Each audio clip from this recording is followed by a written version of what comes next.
How do you do? It would be a little unkind to present this picture without just a word of friendly warning. I think it will thrill you. It may shock you. It might even horrify you. So if any of you feel that you do not care to subject your nerves to such a strain, now is your chance to, well, we've warned you.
Rocket is excited for Halloween, aren't you, Rocket? Having fun making fun of these stupid satanic slut bands and all the juicy drama going on. No, I'm kidding. This is not Rocket. Obviously, he's over there. Had to get on camera ready for the show. Here, I'll rock. This is my original cat. I'll rock it here for the Halloween thing. What is up, everybody? Welcome to the Wyatt's Metal Podcast, also known as Wyatt Wednesday, also known as another day at work, dealing with your shitty job or shitty boss. Also known as, what are we, 2 days before Halloween? Shit. Time flies, doesn't it, Rocket? There you go. You can sit and watch the show. Anyway, How is everybody doing? Everybody have a metal week, metal time. Everyone getting ready for Halloween. Any fun, exciting Halloween plans going? He's so confused. See, I shocked my pet with Halloween excitement, not with an actual shock collar. But yeah. I hope people have fun plans for Halloween. I have nothing planned at all, as usual. I did do some fun stuff earlier a couple weeks ago. Saw Alice Cooper. Went to the Haunted Queen Mary attraction here. That was fun. But yeah, I had no plans. I was thinking maybe I'll do a live stream on Halloween to just hang out with anyone else who is super cool like me and doesn't have any other plans.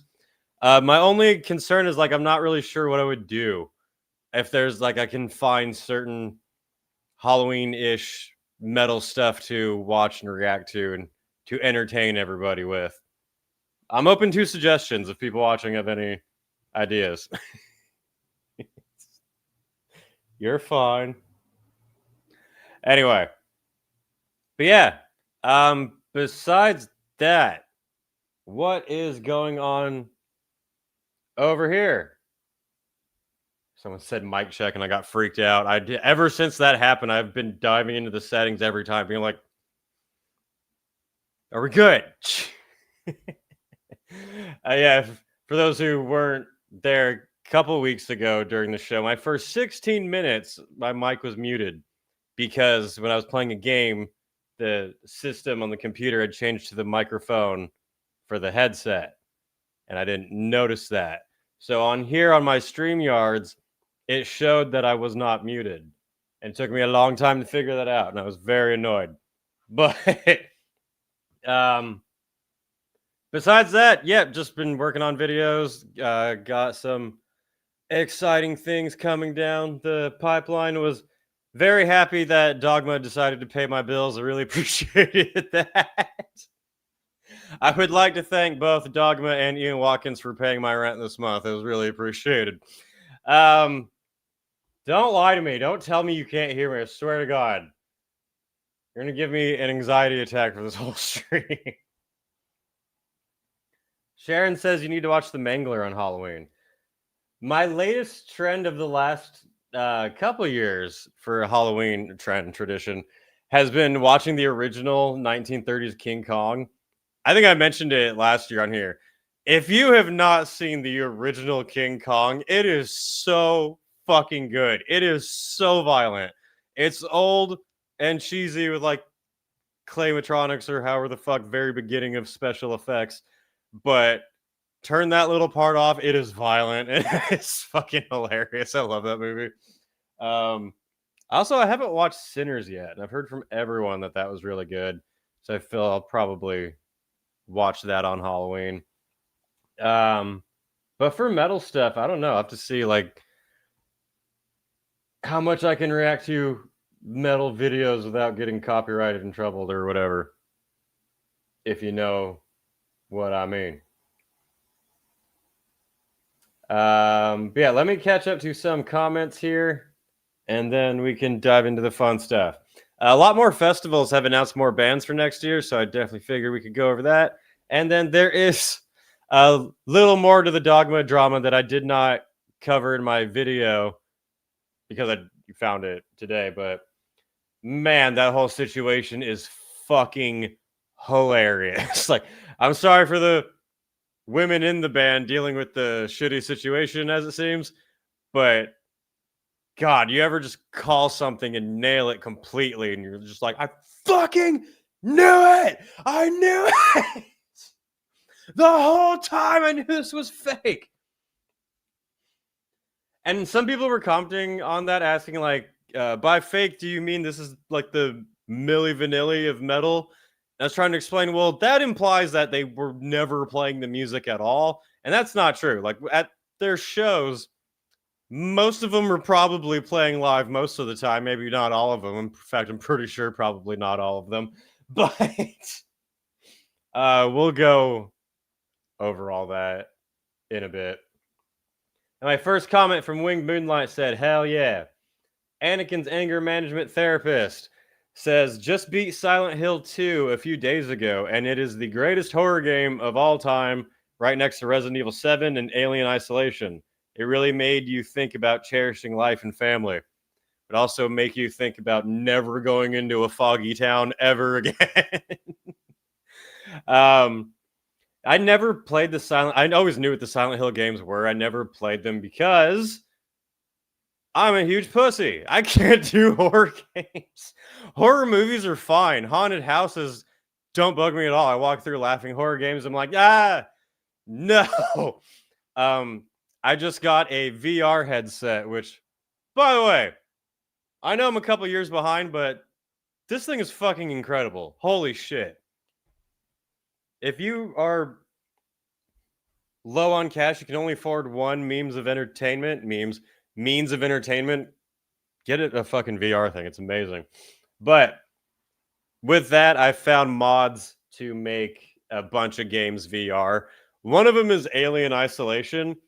No fucking chance am I ever gonna fucking do that. That sounds horrifying. That game is already supposed to be terrifying as shit. I don't need a xenomorph right in my face.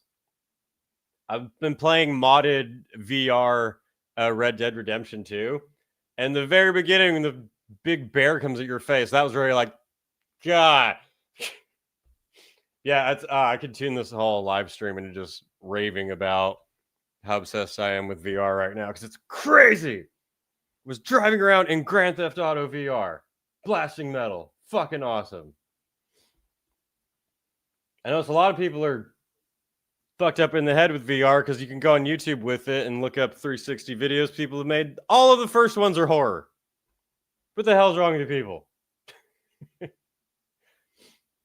AA says weekly dose of main character cat content incoming. Now you got 2. See, he's falling asleep. I've been debating if I should find him a real life new cat, because I get worried that he gets bored and I have things to do. But then I'm terrified of, he's already a great cat and doesn't make any messes. I feel like if I brought another one in and it didn't work out and messes were everywhere, that would be bad. Alex says, I've always been more of a Resident Evil kind of guy. The amazing graphics on the N64 used to scare the shit out of me. I mean, back in the day, it would have freaked me out too. So.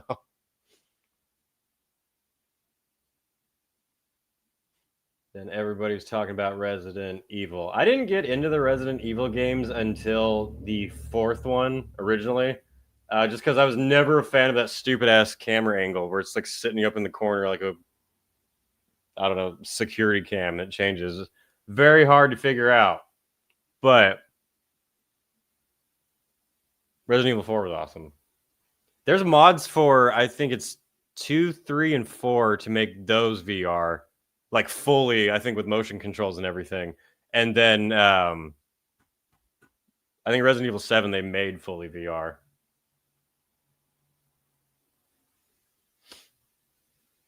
Rocket never gets bored. He zooms Lilith when you are out. I guess because Lilith has a lot of time on her hands because she was just fired from Dogma. Ha! Anyway, I've missed a bunch of comments here. Let me get through some of these. We have a new member. Van's Head joins. Shout out to new member of the Canadian Kaiju campaign. Shout out to you, sir. On Halloween, I am going to see a live orchestral performance of the 1925 silent film Phantom of the Opera. That's awesome. Went last year to see the original Nosferatu with an orchestra, and it was metal as fuck. There's a small theater near me that does that same type of thing. I haven't been yet, but that would be fucking sick. I really loved the new Nosferatu. That was one of the few times a remake was really good. Maybe not perfect, but so much of the cinematography in that movie looked like a black metal album cover. It was great. Sophia says it's not even Thanksgiving and I'm sick of seeing and hearing Christmas stuff on TV. See, that's the thing. I love Christmas during Christmas time. not before Halloween.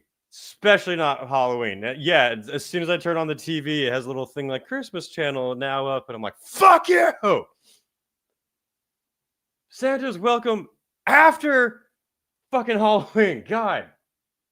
Like, go to Costco, and the Christmas stuff is right in the front. Halloween stuff is in the back, starting last month.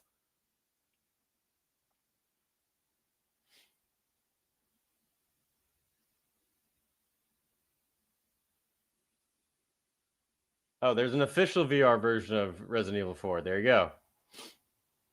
I haven't yet. I'm going to wait for the Black Friday sale, but when Steam has another sale, I'm going to get the Half-Life Alyx, which I've been hearing is the best VR game ever, according to many people. It's fun. So many games backed up to not get to. My Steam library gets longer and just more daunting, and like, am I ever going to actually play these? So you're a pussy for horror games. High five. Exactly. I think it's because you have that more control. So you're like, if you make this decision, that could happen. It affects you. If you're watching a movie, you're just watching other people get killed. Oh, fuck. Hang on. I'm dying from cocaine. No, it's allergies. It's your fault, Rocket. Anyway. Steam is for dude, pretty much. VR is for retirement. I was thinking that too. Like if I get to the point where my body doesn't work anymore, like I can't move, I'm going to just live in VR Red Dead Redemption. Oh, when I got working with Cyberpunk, holy fuck. The VR for that is really good. I was doing a car chase in that, and the door flew off, and I was like hanging out the window like Ace Ventura with the cops chasing me in it. Dude, oh man. I wasn't even that big of a fan of the Cyberpunk game, but now I'm definitely going to play the whole thing in VR. A little nose candy here right now on this channel.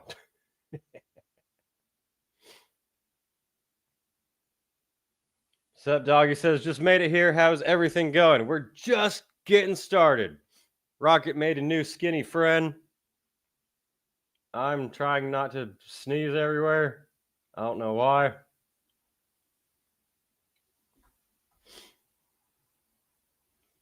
Anakin says, for Halloween, I plan on watching the original Scream. All the classic movies are good to watch. I grew up with Nightmare on Elm Street, and Freddy Krueger is my favorite slasher back in the day. Other really good ones, The Shining, classic, hilarious movie. I've always been a huge fan of 1408, the John Cusack movie where he's in a hotel room and goes insane. Really good movie, and John Cusack is a cunt, so you get to watch the whole movie of him going through agony. It's really entertaining. Evil Dead, of course. Fucking the second Evil Dead is my favorite. Army of Darkness, of course, is very good. And a somewhat newer, although I guess it's maybe a decade old now, Cabin in the Woods. Dude, I remember seeing the trailer for that and thinking that this was some stupid bullshit movie. And then friends started seeing it and telling me, like, no, dude, you got to see this film. And now Cabin in the Woods is one of my all-time favorite horror tribute films. It's great.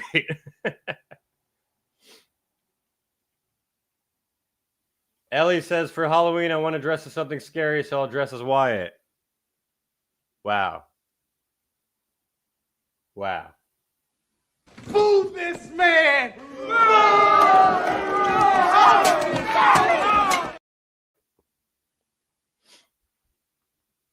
Blaze says, funny story for you. Around the time of the Aftershock Festival, my local Costco is selling 4-day general admission passes for $250. I don't know any other Costco's do this for other fests, but maybe I'm special. I've definitely never heard of that. Costco having cheap tickets to a metal festival? I'll have to keep that in mind. I did not know that was a thing. You can go get your Halloween decorations and your Christmas decorations and a year's supply of meat and all of the toilet paper your heart's desire, and cheap tickets to Aftershock, I guess. That's interesting.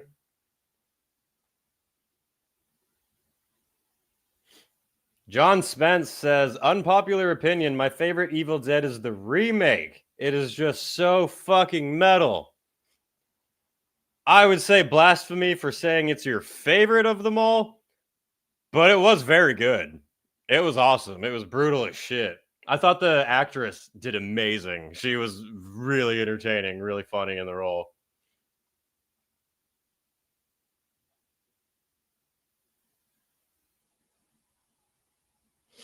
TR says, if you are looking for something with heavy Halloween vibes without horror, might I suggest The Dark Crystal?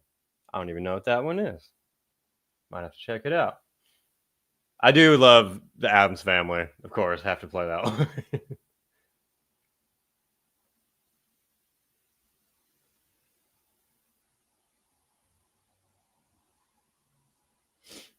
Background Balloon says, I saw those 4-day general admission tickets at Costco too. It was all over Reddit. I didn't hear anything about this. No one told me that.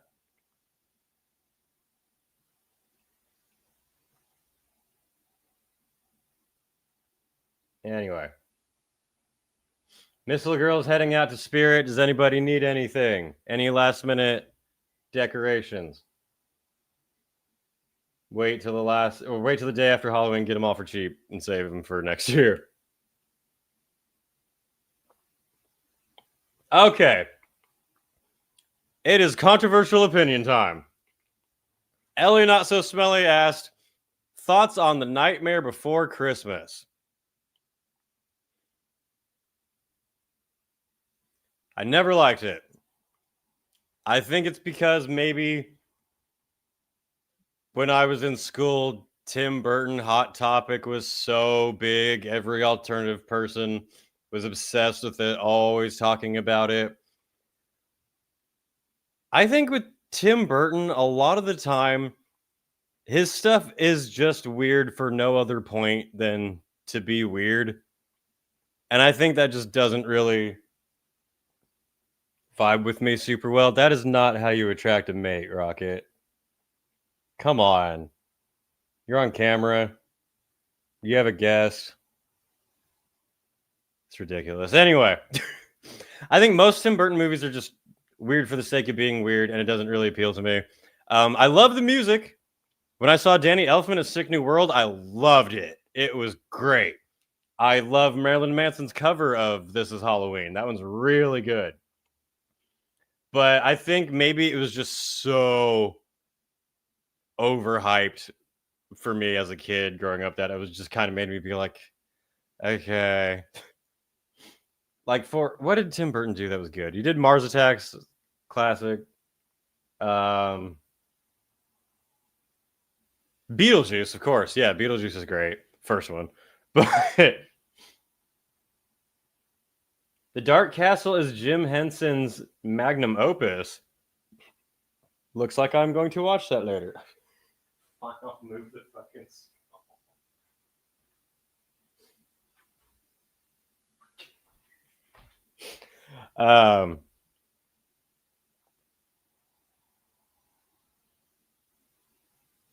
Stormier says, hello friends, after a long 3 months, I have returned. Hell yeah. Two of the best Batman movies. That's true. Yeah, that's fair. But see, that was less just weird shit happening for no reason. Lilith says, Rocket, can you lick Lilith? Ma'am, this is a Wendy's.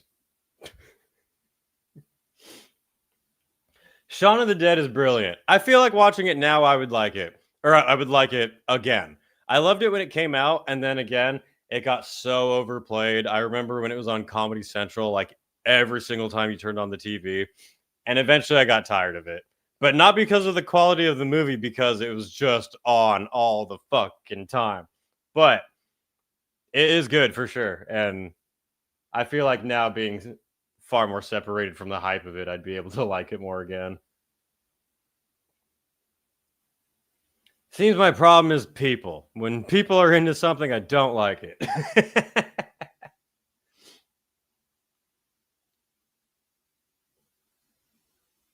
Sophia says it's okay. It's not really my thing. It has to do with Christmas, and I hate almost anything to do with Christmas. Bah, humbug. Where is your spirit?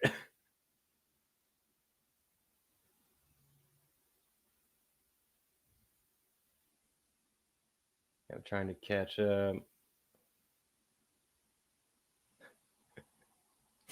Cole Bassett's left foot says, The Nightmare Before Christmas is like an all-girl rock band. You either like it or not.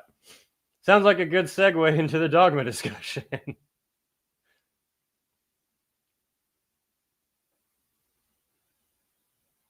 Max Power says, I showed my 11-year-old Zombieland. She loved it. That was a good one. Zombieland was fun.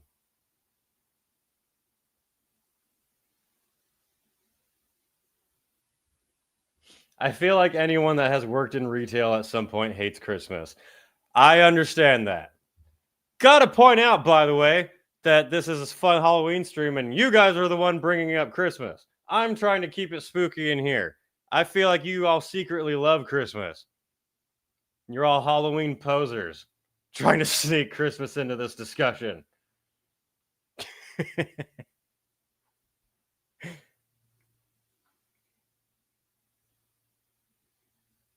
Rocket, stop licking its goth happy place. Why do you do this every fucking time?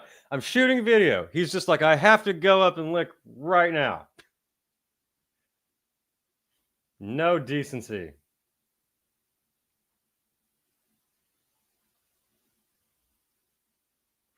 Background Balloon says, hot take, but president is super fake. That's not a hot take. That's not a hot take. That is a very, very, very normal take. Sleep Token doesn't seem that corporate considering how they've been doing music before they blew up. Yeah, I don't necessarily think that Sleep Token is a industry plant, but they're definitely more the hyped thing right now. There's a difference between a plant that was like a concept started by management from the beginning, and then something like Ghost, or maybe even like Sleep Token, I'm assuming, that is an actual band, but you could say sells out or starts to form into the more kind of big league corporate, a lot more people type of thing. When I say corporate, like that does not mean, oh, they're owned by Target now, but it just, they start operating in that mindset where people are starting to be viewed as employees and not band members.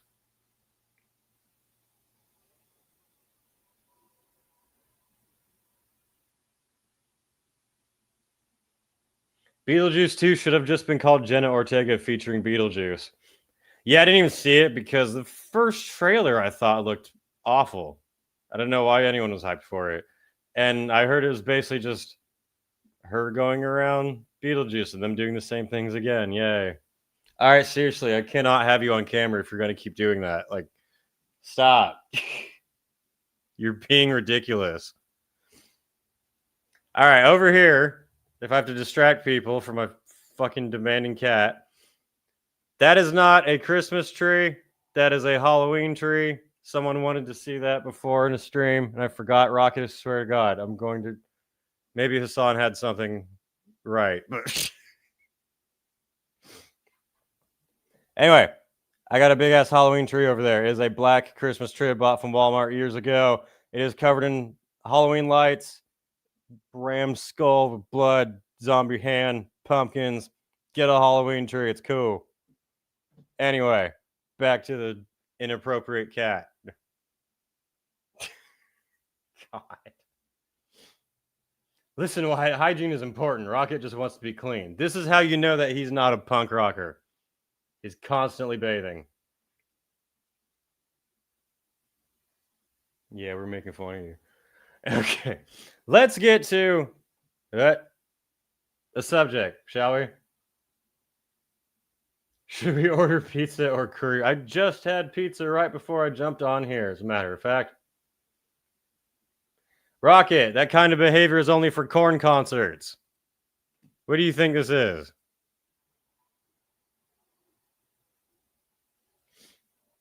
Duncan McLovin says, "Hello, Wyatt. Can you tell my boss to excuse me for the rest of my shift? This stream is a bigger priority." Tell your boss that Rocket is demanding that you be excused for the rest of the shift. Let's get to a subject. So, that band Dogma. Did you guys see the drama with it? I posted a video on it yesterday. I was not expecting that video to be made at all. And then this story just fell into my lap.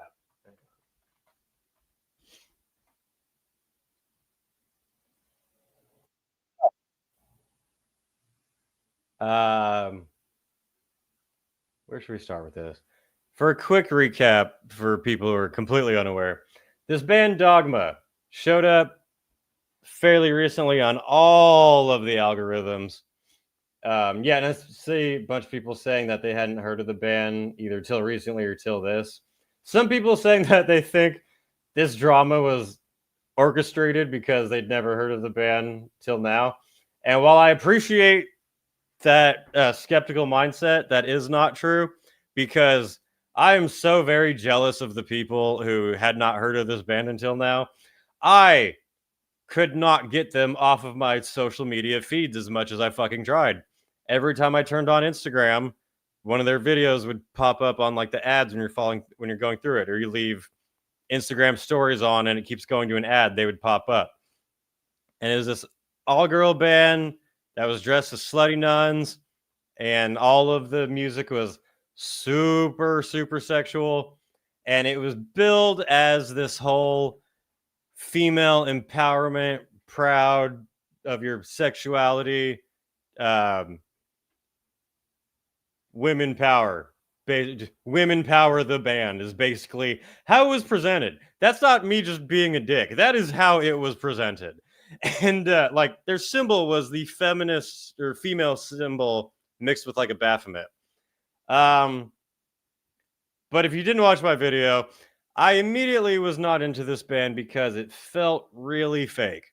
I have no problem with hot women. I have no problem with talented women. I actually am a huge fan of talented, badass, genuinely strong women.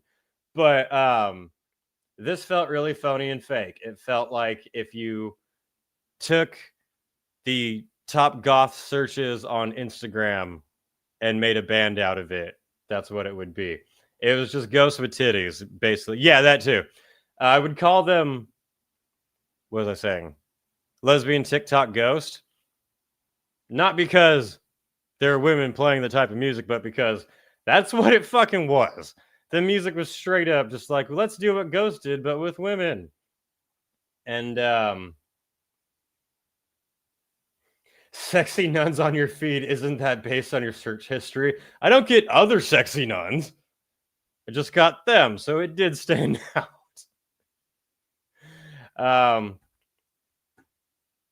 But yeah, the band was very clearly being sold on sex appeal with music too mediocre to look past, I thought.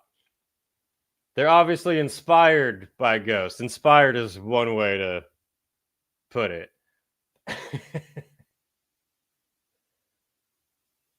Dogma, brought to you by Third Wave Feminism and BlackRock Vanguard State Street.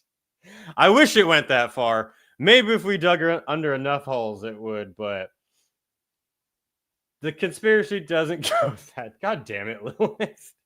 The most sexist hater of women in the chat, Lilith.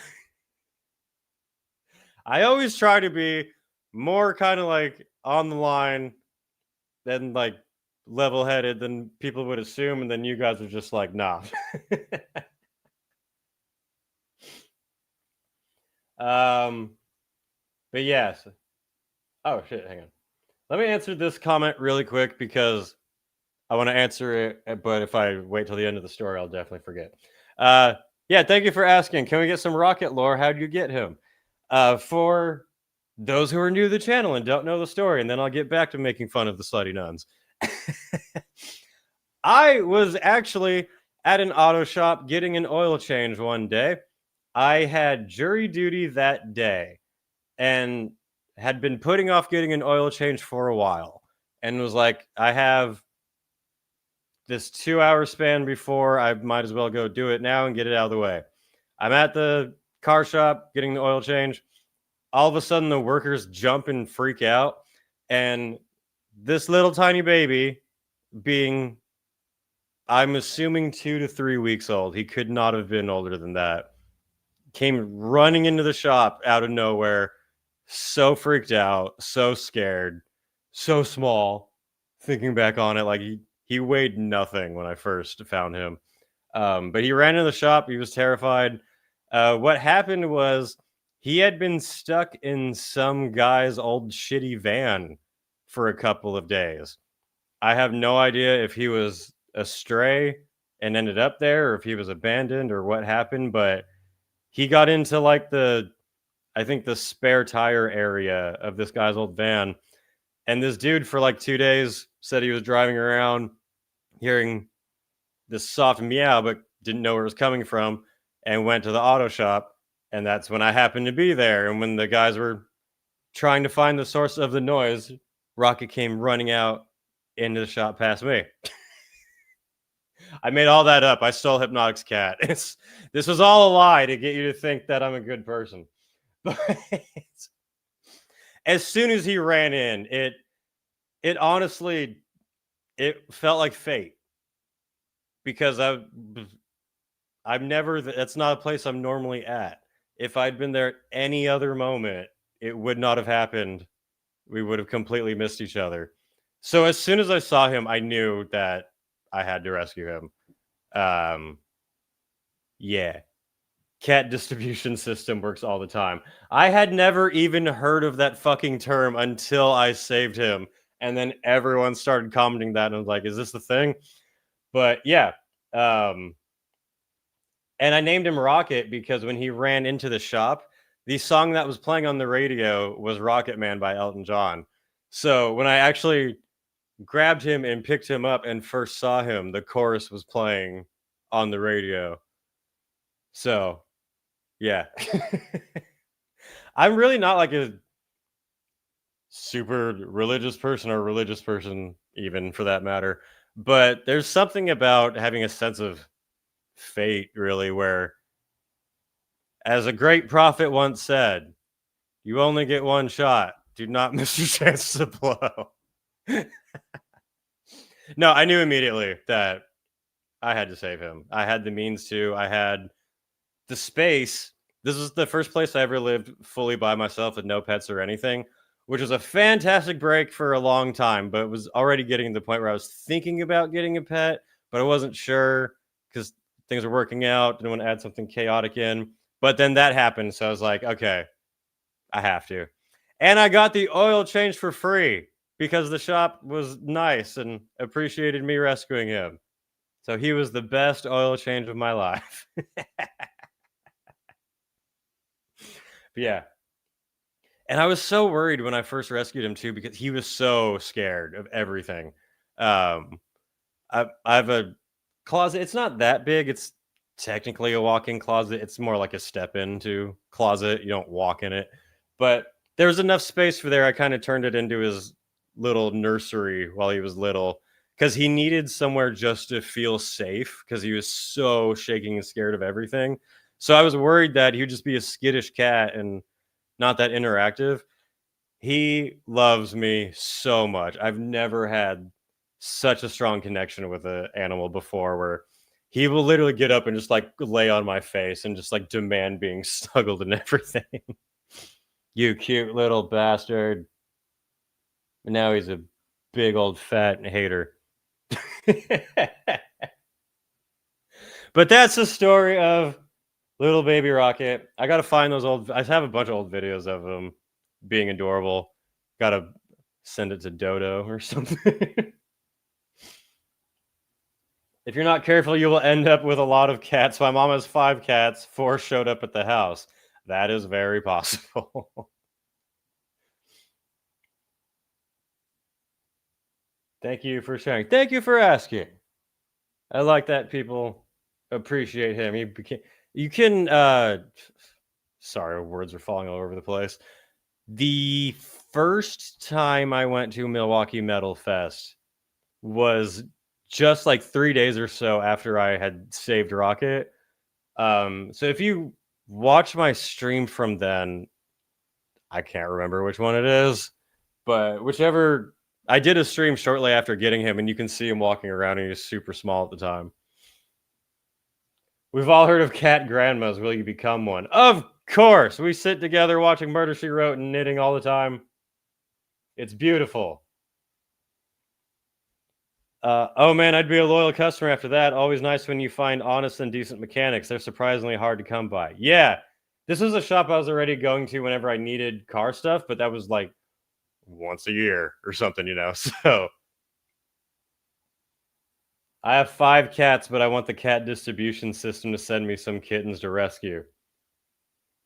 It will happen. You just wait. Will you ever do a video on Battle Vest? I've been meaning to make a video on mine. I just haven't yet. Didn't your grandma knit a rocket scarf? She knit a big rocket blanket, actually, for the holidays. Yeah, my grandmother knitted this blanket of rocket for the last holidays. I love this very much. This is the sappiest, lamest metal stream you guys have ever turned into. You see the title and you're like, oh, drama, fun, gossip. This is going to be awesome. And we're talking about pets and blankets.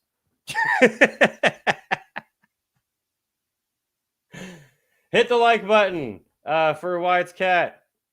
Rocket will call you a poser if you don't press the like button.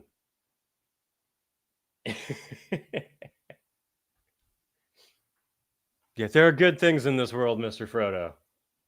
It is a rocket stream. You guys are, I'm trying to get to juicy drama. And you're just watching my cat lick himself.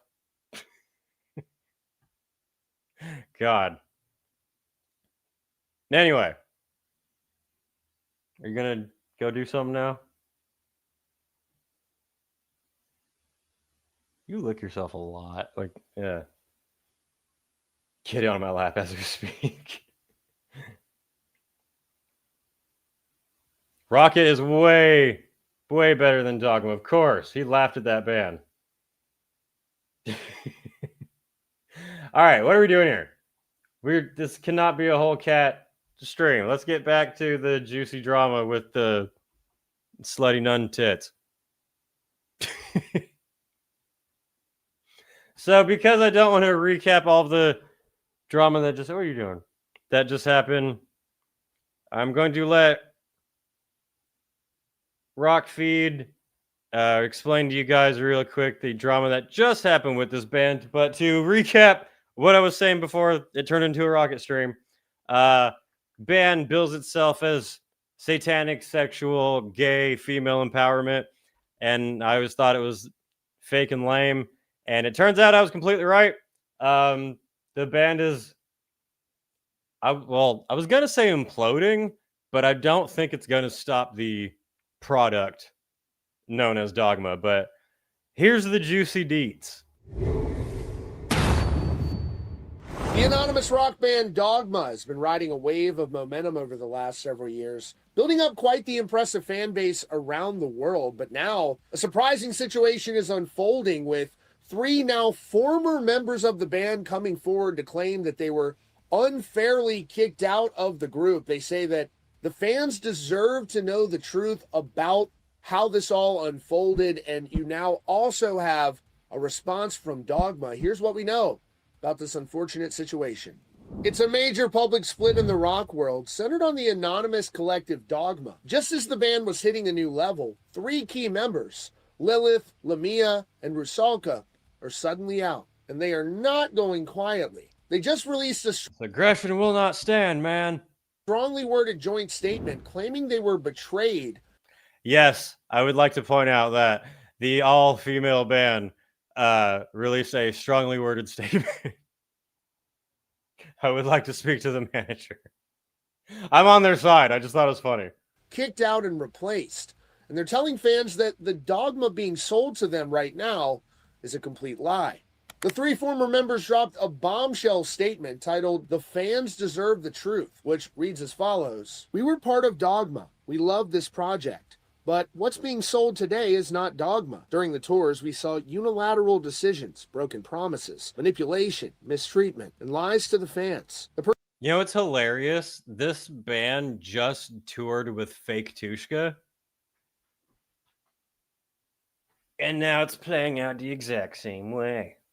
The person who now controls the project is a threat to Dogma's future and is not an artist or a musician. He turned a band into a brand and people into disposable pieces. He betrayed the artists, his partners, and the fans. Dogma was born from connections, from the music, from the stories we shared with you.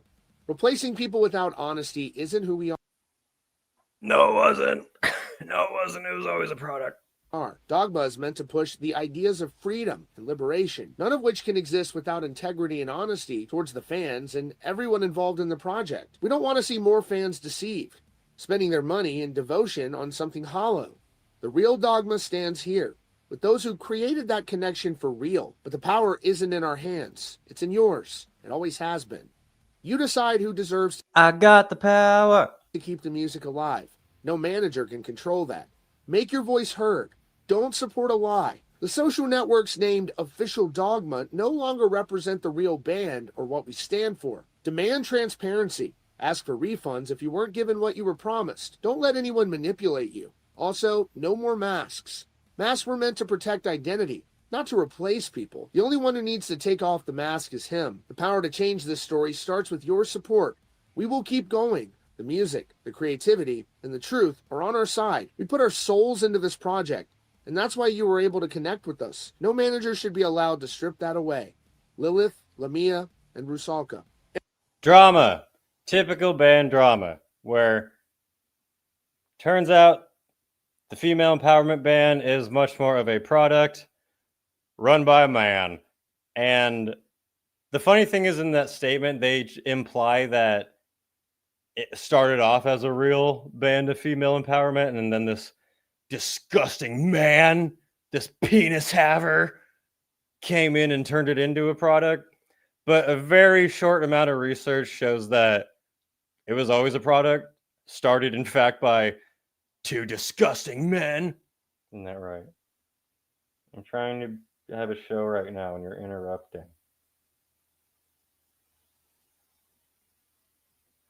So, in a short time after that statement went up, Dogma released a statement of their own in response. They wrote, "Official statement from Dogma. We are aware of recent online statements by some former non-original members of Dogma. While we respect everyone who has contributed to our journey, we want to be clear that Dogma has always been and will continue to be much bigger than any one individual. Dogma was founded on creativity, collaboration, and evolution. Like any artistic project, change is a part of our growth. Every member, past and present, has left a mark that helps shape who we are today. But Dogma's vision..." This is such a corporate fired this person and is just trying to play off the PR bullshit of not addressing everything and be like, we appreciate what they provided to the company and wish them luck on their future endeavors. And music continue to move forward through the dedication of the current team and the support of our fans. We're grateful for the time, energy, and moments that each member has shared with Dogma.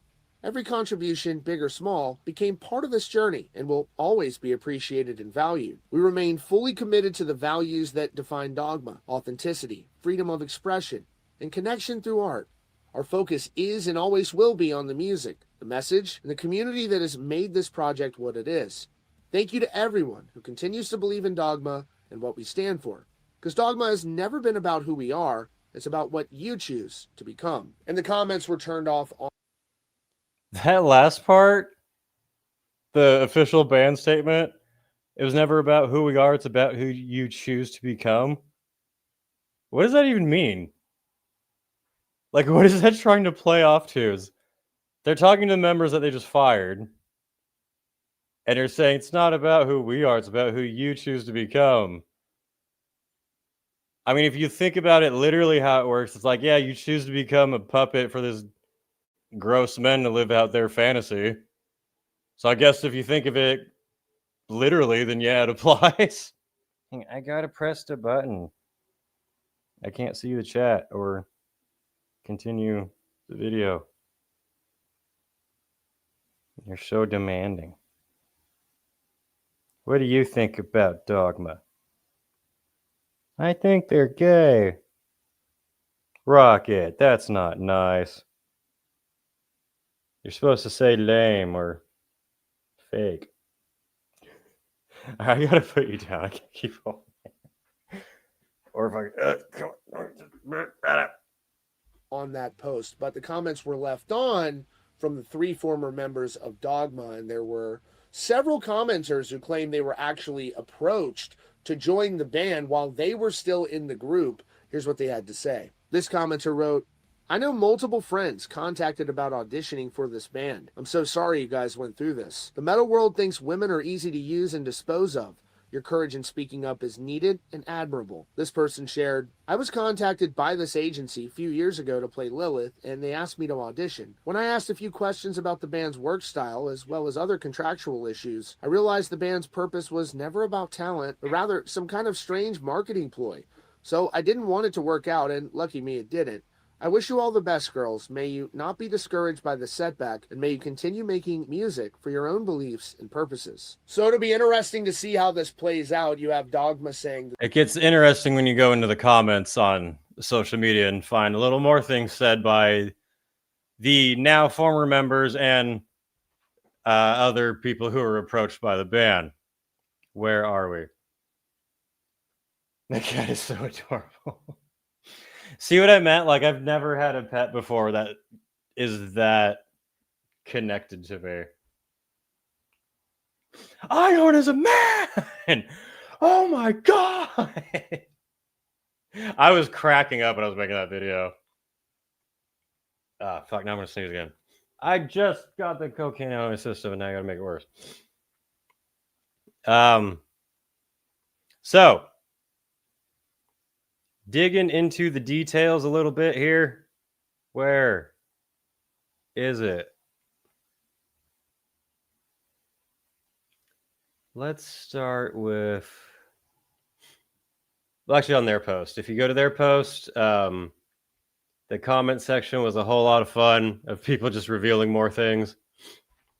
I put these in my video, but for those who hadn't seen it, Anna Kira says, I was contacted by this man a couple of years ago as well. I also thought it was strange and I refused.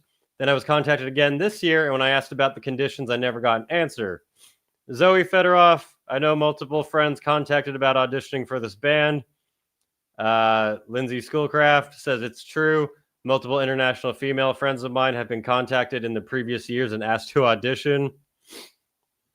She said, the pay offered is disgustingly low. It all seems very dishonest and predatory. The man doing this is from IDL Entertainment, and how he's gotten away with it is beyond me. There's more, but very interesting how so many women in the industry were commenting saying that they were approached by this band at some point. This person says, I was in the running for Lilith as well and have been reached out to numerous times over the years. This is very disheartening and disappointing. I'm extremely sorry this happened to you, ladies. No one deserves that.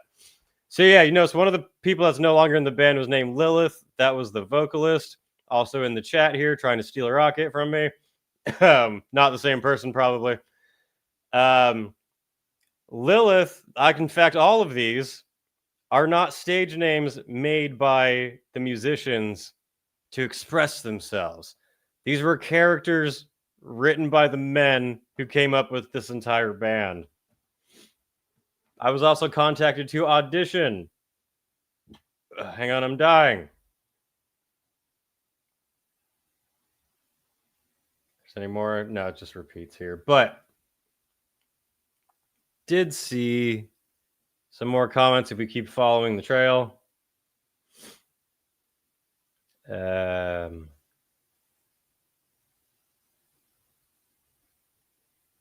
why am I missing something? Oh, no, I just have way too many tabs open. I'm losing my shit. So this was posted by, honestly, don't remember, because it was shared by a group post here. Dogma Turkey. A Dogma fan from Turkey. They posted this. It's a female guitarist. 1 week ago, I got a phone call from Dogma's manager saying he was sorry for ghosting me during my audition process, which started in June when he contacted me on IG and asked me if I'd be available to join the US tour with Dogma, but we're playing Rusalka instead of Lamia, character I originally auditioned for. Right there. Like, would you like to audition for the role of Lamia or Rusalka? What kind of fucking actual band is this? That is so lame. And by the way, the band started off with them just doing face paint, and then they started firing all of their women musicians. The whole point was to make them interchangeable. So they started using masks that are to resemble the previous members that were fired from the band before. And not just the ones that I think just were, other ones before that too. But we will get into that more. Where was it? Oh, I'm gonna have to find another post here in a minute. But she continued, I said no after thinking about it for a couple of hours. The whole situation just didn't feel right, and I had a gut feeling it wouldn't be worth it. The tour was starting in 3 days, and he told me that for the first shows, I'd have to mimic my guitar playing and use playback because it was impossible to learn all the songs in such a short time. So the manager for Dogma, female empowerment band, firing 3 of the members, trying to get a cheap last-minute replacement to fake playing. Right? He also said he couldn't assure me that I'd stay in the band for the rest of the tour in China, Japan, and Australia, or for any upcoming tours and projects with them. So basically, I was only useful because of my US citizenship, which might have been a great opportunity, but for the fact that he offered me $100 per show. I said in the video that apparently this man did not get all of the women the proper visas.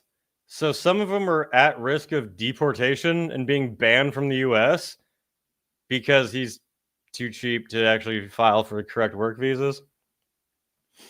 He said the original Rusalka was not able to enter the US because someone gave a heads up on her identity. This made me realize he was bringing his musicians into the US on tourist visas at the height of ICE crackdowns.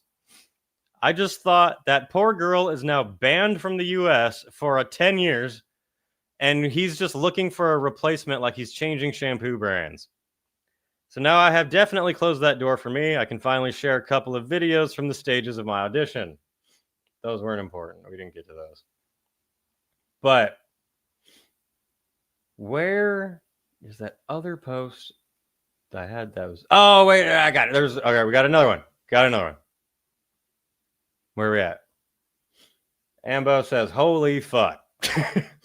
That's what I joked in my video. Imagine you're at metal rock show watching slutty nuns dancing on stage, and it's super awesome. And then Ice kicks open the door and grabs them and fucking throws them into a fan. Which would be horrible. It's a hilarious image, but it would be horrible. That's what this guy was offering. Worth it for $100. You can get your ass beat by Ice on stage in a nun outfit in your underwear and get deported for 10 years, but you get $100.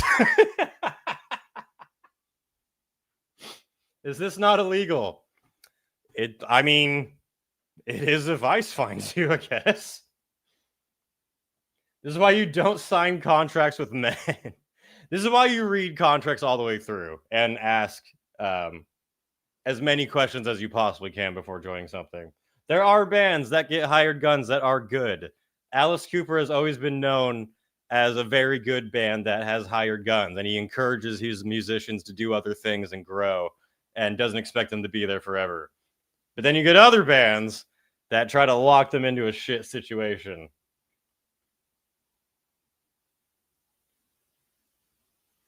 Hey, can you join the band? We need a visa.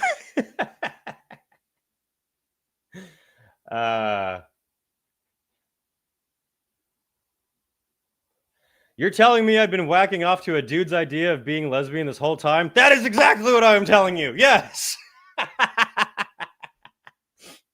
It's like that scene from Ace Ventura when he's burning his clothes. Like, I know there's a man. Oh my God. Yep. See, that's when you get up on stage and then just fake it so obviously that no one will believe and then get the fuck out and post that shit online. Would have destroyed him in the band in one go. I would do that.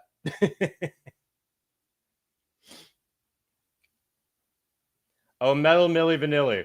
Yes, I was clarifying earlier. I feel like saying that implies that the women never ever played at all, and that's not true, but it does seem like some parts were open to being recordings at times.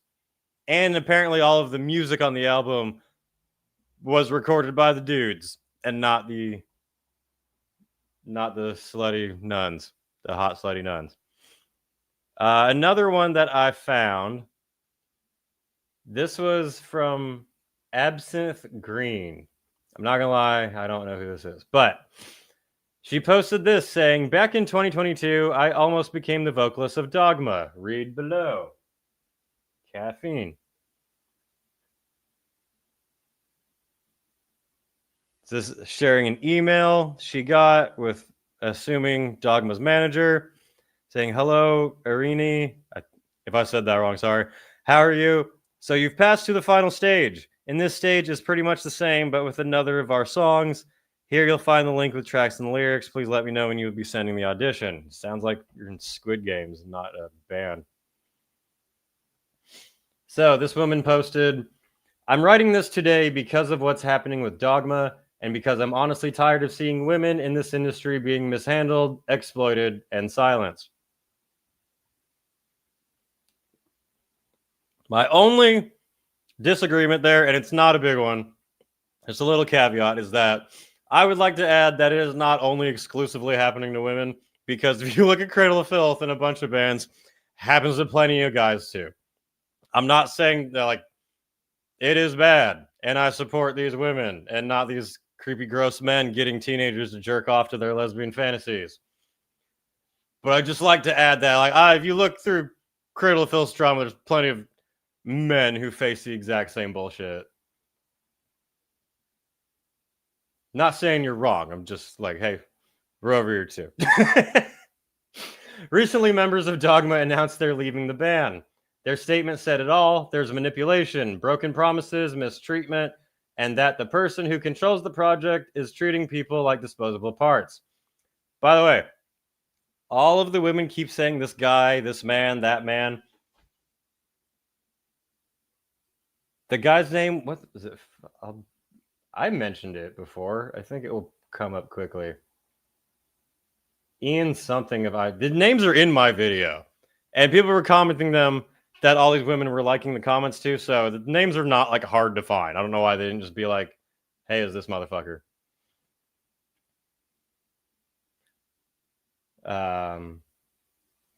When I saw that, I wasn't surprised. I almost joined this project back in 2022.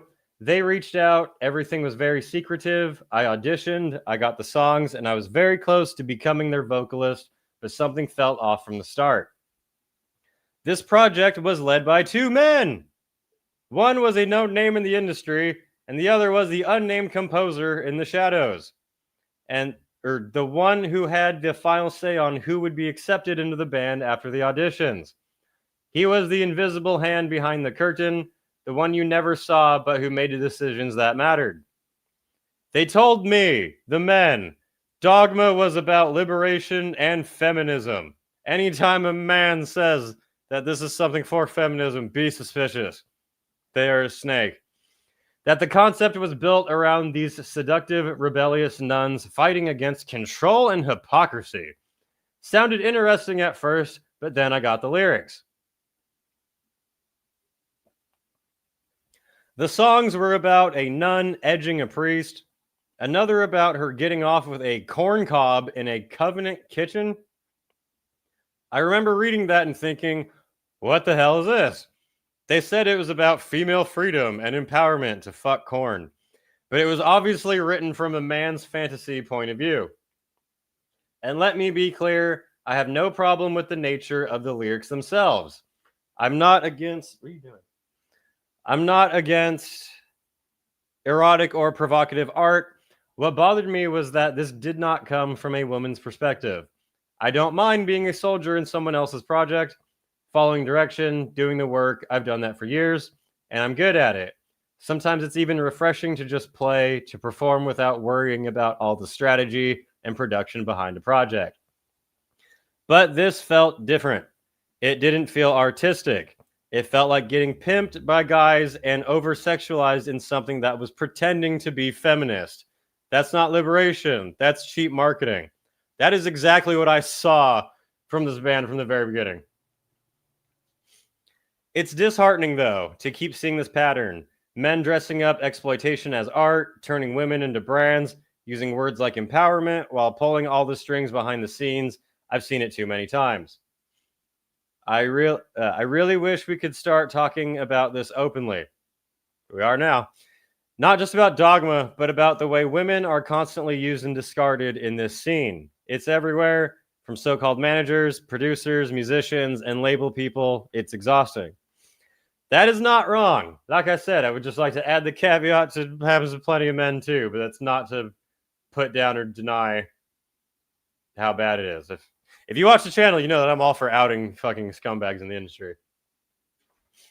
This is my call to all femmes, musicians, artists, anyone in the scene. Speak up, support each other, stop being afraid of losing opportunities or getting blacklisted. That's a big one. Silence protects abusers. I know posting this might cause problems for me, but I don't care anymore. I'd rather tell the truth than keep pretending this is normal. It's not. And this is nothing compared to what me and other female musicians and colleagues of mine in this industry have gone through and had to endure. Unfortunately, we have stories to tell, and many of them have exactly the same pattern. They probably feature many of the same people. We need to reclaim our space. We need to stop letting men sell our rebellion back to us as fantasy. And we need to build something real, where women aren't just decoration for someone else's brand. And then, oh, this one was fantastic. Because somebody commented on my video saying you could tell this band was fake bullshit because it's aimed at goth alternative lesbian girls. None of them had any tattoos at all. Is that not a little weird? Yes, it is. And this comment answers that. The biggest problem for them, the Dogma management, with me was that my body is covered in tattoos. Even dissecting my photos, checking all the tattoos that needed to be concealed. And because the whole concept demanded anonymity, that became a huge issue. We weren't allowed to show any piece of our personal identity. They were trying to figure out how to cover my tattoos completely for every show so that no trace of who I am could be seen. It was like being erased. Welcome to Sherry Law the band. In the end, I didn't join because my gut was telling me something was wrong. My partner felt the same.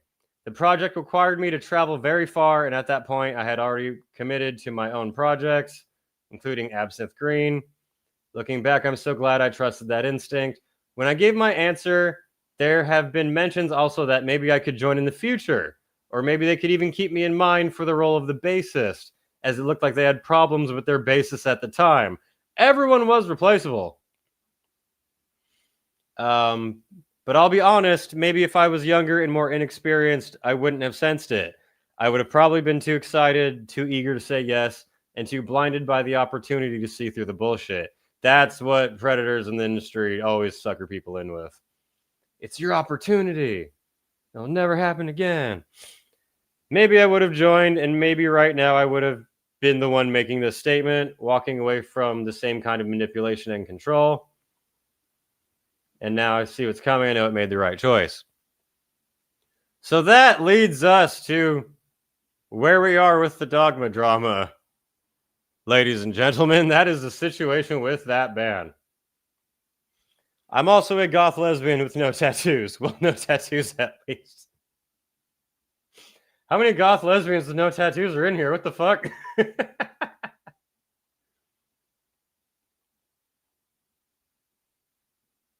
Where are we at? That post is 1,000 times more empowering than that band. Yeah, I would agree. What if the guys are AI? This is all fake, orchestrated by Danny Filth, probably. No. I don't think Danny Filth has anything to do with this situation. Don't get confused. When are we going to find out that the guys didn't write the songs but AI?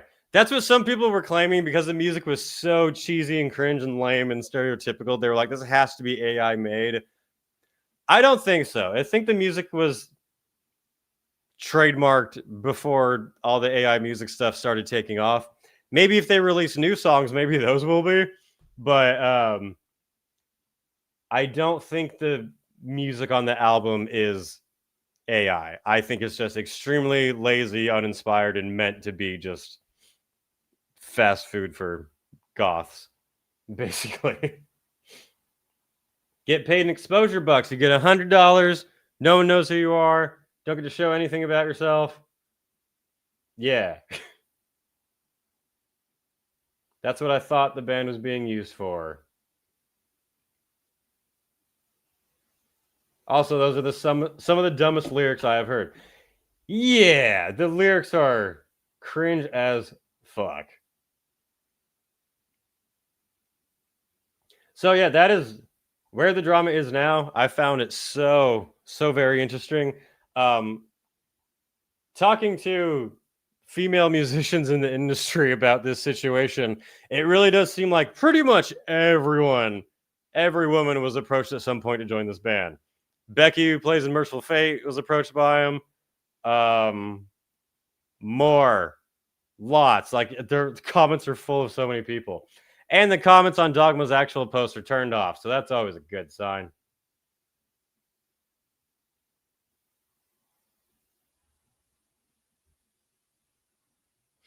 Ghost to a Ghost says, I have had 2 producer and sound engineer friends who have worked with people like Dr. Dre and Pat Smear currently, and both of these guys I know are completely disenchanted with the music biz. Damn near everybody I know who works in the music biz is disenchanted by it. Like, there's people who still love parts of it for sure, and I feel like if you work in the music industry now, you have to really have a passion for it because it's not the best money-making goal out there, I guess. But ask anyone who works in the industry, and they will have endless stories of bullshit to tell you. Which doesn't mean that it's all bullshit. I do try to add that caveat to it. Doesn't mean I'm not saying like, no, don't get in the metal. It's horrible. But I'm just saying you have to be realistic about how an actual industry works and what kind of people are going to be in certain areas and are attracted to avenues where they can take advantage of gullible people. What? Hey, I didn't know you streamed. I stream now. Yeah, Wyatt Wednesdays is what we be doing up in here. Getting dogpiled and Well, another thing I thought was funny too. Let's keep talking about how cringe this band is for a minute. Pull up some of their shitty lyrics.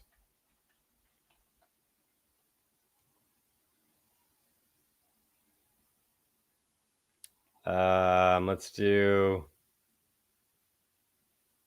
See, I was talking about band being gay, and I mean in literal, like gay pandering, not in bad. But these are the lyrics to their song called "Made Her Mine," which, by the way, it shows right here the producers are the Dark Messiah and the Dark Nalabrock. Those are the dudes. So here are the lyrics that the dudes pretending to be lesbians wrote. Lyrics are, questioning your God, evil is desire. We are not allowed to play with fire. Pleasure is a sin. We are human beings. Why is it bad to have some satisfaction? Pre-chorus. Left hand in my mouth so that they won't hear fingers in my grace. Ah. Chorus. I made her sin through the shadows of the night. Onto the hollow together. I made her sin rubbing scissors in the dark. Are you fucking kidding me? This is a real line? Against the shrine, I made her mine. Fucking 14-year-old just saw his first pair of tits writing these lyrics. Good God. Rubbing scissors in the dark. You should have known right then that women didn't write this. I went to the throne. That's my sacred spot. That's where I can do what I'm told not to. Then she spotted me, middle of my act. I had no choice but to... This is not even good writing. Scissor me timbers. Subtext is for cowards. Exactly. It has to be just blatant. Cut straight to the point. No foreplay. No foreplay at all. Hard AI sounds AI. I think that's an insult to the creativity of AI. Why would nuns even need scissors?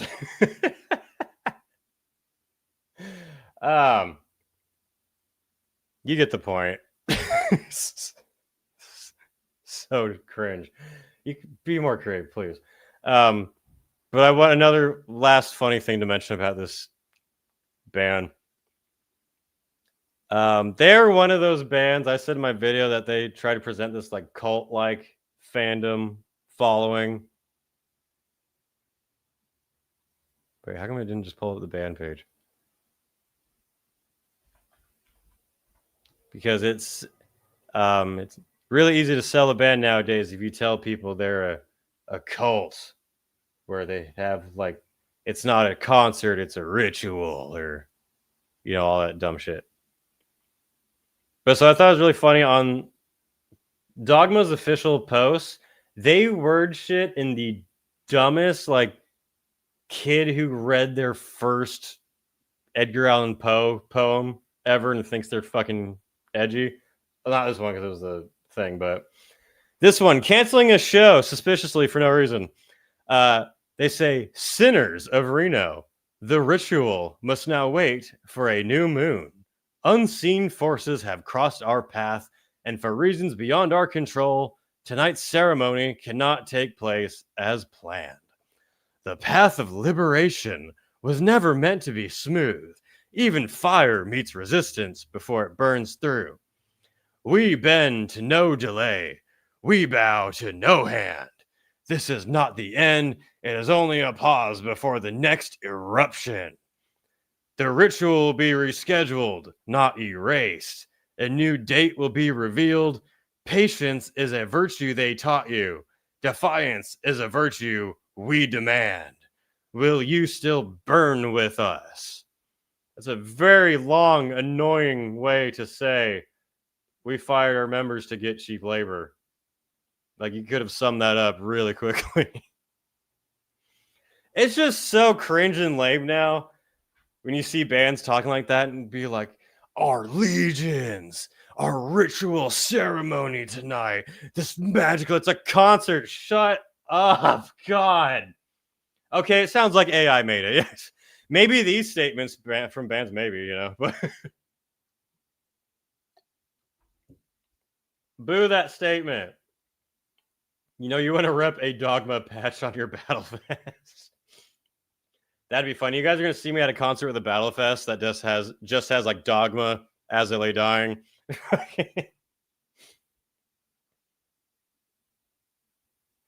Me, a scrawny, and me shall make our soul hurt and burn in heck.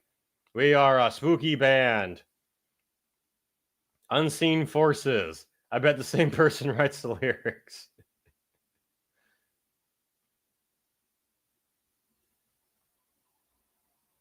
Yep. So, that's pretty much everything on the Dogma drama at the moment, which rolls off the tongue so well. Shit is hilarious, isn't it? Oh my god. It would be great for those women to actually start their own real band, and if they still want to be satanic sluts, and hey, go for it. But as long as they were actually doing it in a way they wanted to express, and not this dumb shit. Behemoth, if it was lesbian sleep token, correct. Dark Insanity Dogma collab win. We're saving that. It's a future release to surprise people with. A battle vest with Dogma as they lay dying and Lost Prophets. Jesus Christ. Imagine, make a battle vest with all of the worst bands intentionally.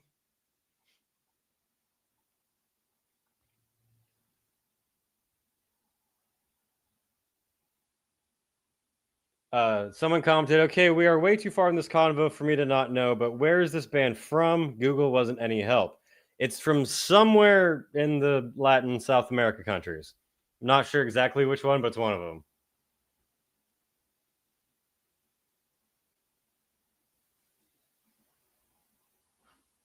That is an insult to behemoth, lesbians, and sleep token. You know what? That's true. Be more considerate when you're mocking this band.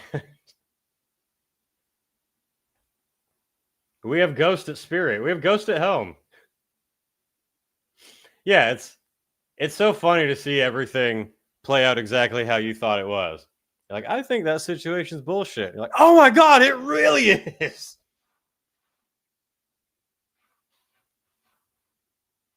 But anyway, how fun is that? Let's get a, you know what, I went too far. How about a round of boos for the men in charge of Dogma? Boo this man!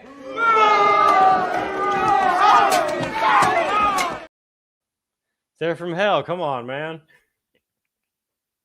Oh, dude, someone commented on my video about it, and they said something like, they're hot and mock the church. You're just incels. And I was like, stereotypical average Dogma fan comment right there. You have to have no brain in your fucking head.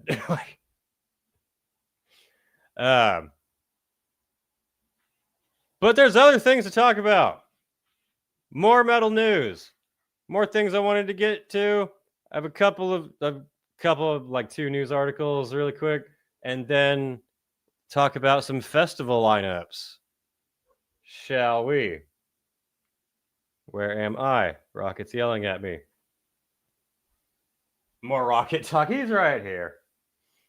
Rocket, do festivals so I can go to sleep.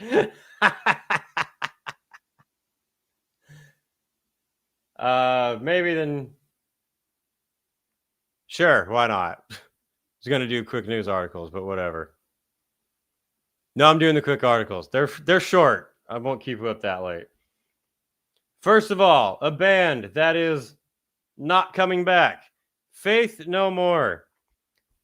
Roddy Bottom doesn't see Faith No More reunion happening again. I don't think anyone's up for it at this point. Faith No More were on a big reunion run. They released an album that was okay. They did a couple tours. They had a tour announced. They canceled it because Mike claimed he had mental health issues at the time. And then he announced a bunch of tours with all of his other bands. And it seems like Faith No More just don't really talk to each other anymore. In a new interview with Alternative Nation, Roddy was asked if he would consider playing shows again with his bandmates. He responded, I don't think so, no. Pressed for a reason for his reluctance to reunite with Faith No More, which scrapped all of its previously announced fall 2021 performances, saying singer Mike Patton was unable to perform as hoped due to mental health issues, partially exacerbated by the pandemic. Roddy explained, it's not just me. I don't think anyone's sort of up for it at this point. We had a bunch of shows that we were going to play, and they got canceled just for various reasons. But I don't think the course that we were on has fixed itself. I just don't see it happening again, honestly. I think we did a really good job. We played a bunch of reunion tours, and I think we did what we kind of set out to do. so I don't think anyone's upset about it or anything. But I mean, for sure, getting back together would mean a big paycheck, but I think all of us are pretty good with what we did, sort of just like artistically with the band and committing to ourselves and playing with each other. I think we're all pretty good with the decision that we've made up to now. I don't see what could really happen more getting back together and doing more shows. Damn. Just straight blatant like that. I feel like that's a mindset that's happening a lot more with musicians nowadays, where as touring is just becoming more and more not worth it. You're seeing so many bands, established bands, touring a lot less, either calling it quits straight up, just going on to do other things. Like Devin Townsend is, I think, pretty retired from touring and now only does certain shows when he feels like it. Maybe not just when he feels like it, but you know what I mean. This whole thought of being a road dog, being on the tour all the time, playing a new city every day, it's really dying out a lot, which is kind of sad, bittersweet. Because I mean, I would prefer to still be out on the road and everything, or for bands to do that. But yeah, I don't know. It's we're in such a time in metal and alternative music where you really have to be into it for the love of doing it. But sorry, I'm dying. Tour no more, exactly. Rocket wants to be back on camera. Okay. What do you want to talk about now? I'm trying to. This is hard to come. Okay. All right. Okay. There you go. Now, next topic. Let's try and get to. Wait. This is hard to do. But you're lucky everyone thinks you're cute, Rocket, because this is very difficult to manage. While one band disappears, one band reunites, at least for a moment. All right, fine. Children of Bodom members announce a celebration of music concert in Helsinki. Children of Bodom is a band that I miss. I really love this band. They were very influential for me growing up. I came up in the time when they were big all over Hot Topic and MTV and all that stuff. Rocket is a good helper. Rocket news.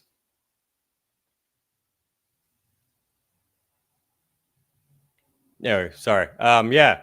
Children of Bodom. I've been wanting to make a video on Alexi's story for a while now. Members of legendary Finnish metal band Children of Bodom will celebrate the group's music on February 26, 2026 at the Tavastia Club in Helsinki. Dubbed a celebration of music. This does not appear to be the band coming back full force. This appears to be just one night only celebration. The concert will feature original Children of Bodom members, bassist Henka, keyboardist Janne, drummer Jaska, and early guitarist Alexander Hupla. That's cool.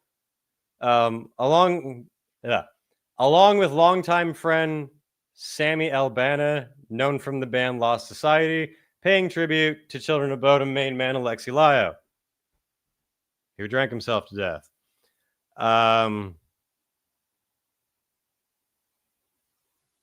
Yeah. Children of Bodom commented, "We want to celebrate the life's work of our band and at the same time, the musical legacy of our friend and bandmate Alexi.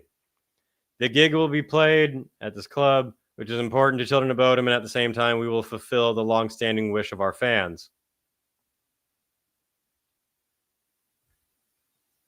How does the chat feel about Children of Bodom and this tribute?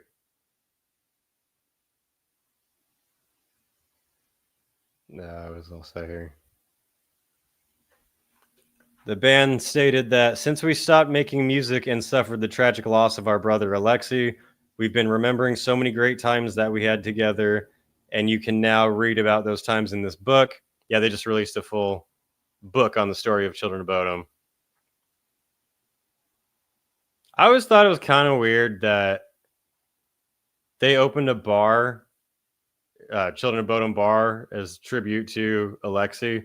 And I get that he was always a partier and drinker, but he died of complications of alcohol. And to me personally, it just seems a little weird to open a bar dedicated to that person. They knew him better than me, so maybe it would have been fine. But to me, it just like it's kind of weird. But anyway, I'm very interested in how that will be. I was a huge fan of that band. He died doing what he loved, at least. There you go. Not wrong. If anyone saw Children of Bodom on their last tour, it was bad. Like, everyone could tell that there was something wrong with Alexei. He was incredibly skinny. He was always a skinny dude, but he was bone and flesh on the last tour to where everyone was like, dude, did you see? Like, is he okay? And he was not. But, yeah, shitty, because, damn it. Great band. The man didn't like his alcohol. The alcohol liked him. It liked him a little too much. Typical Finnish humor. Maybe. That's a good point. Maybe. You know what? Yeah, that's fair. What a horrible way to die. It was really sad. He was only like, was he 41? He was either 41 or 44. One of those. Way too fucking young. Dylan Dragontail says, make fun of me all you want, but Bodom was my gateway death metal band. I'll always love this band. I'm stoked it's happening. I've always loved that band. They were one of my earliest influences, and they still hold up, too. Like, the music is still great. Just because they were in Hot Topic for a little bit doesn't mean they were a total shit sellout band. His solos were top tier. Oh, yeah. I loved when he'd throw the guitar and spin. I always thought that was fucking cool. Like Typo Negative, some of the songs are a little eerie now, given what happened.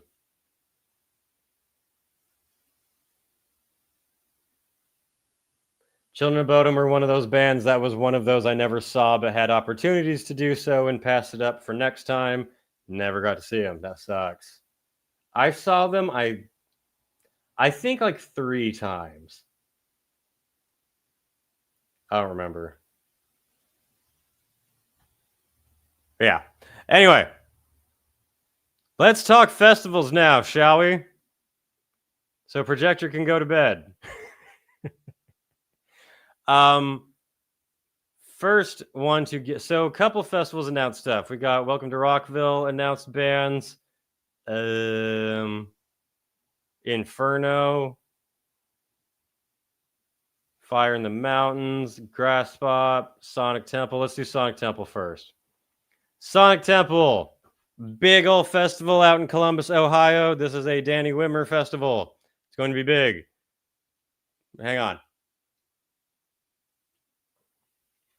I did a brief glance of this. There's some really boring standout names on here, but the smaller the names get, there are some good ones in here from what I could see at least. Let's do a reaction. Who here in the chat is planning on going to Sonic Temple? Anyone at all? Anyone? Bueller. First day, main stage. Thursday, Sonic Temple. Headliner is My Chemical Romance. I am someone who appreciates a really big stage show. I would need very strong earplugs or noise-canceling headphones to play something else. Pierce the Veil, no thanks. All-Time Low, no. Coding Cambria, LS Dunes, Hawthorne Heights, Red Jumpsuit Apparatus, so no Trump supporters allowed at Sonic Temple on the first day. This is awful. As sounds like everything that I would avoid in my high school days. If you're an alternative fan, it's pretty good, but that That sounds like torture, being forced to be around Hawthorne Heights and My Chemical Romance. But the second stage has Breaking Benjamin. It's not getting any better. Rise Against. I don't know. Flyleaf, Fozzy, and Egypt Central. Whole lot of nothing so far for me. I would not be down with any of this, baby. First day of suck, someone said. Let's see. The middle stage, it's starting to get a bit heavier now. Middle stage headliner is Slaughter to Prevail, the first band I would choose to watch out of the festival so far.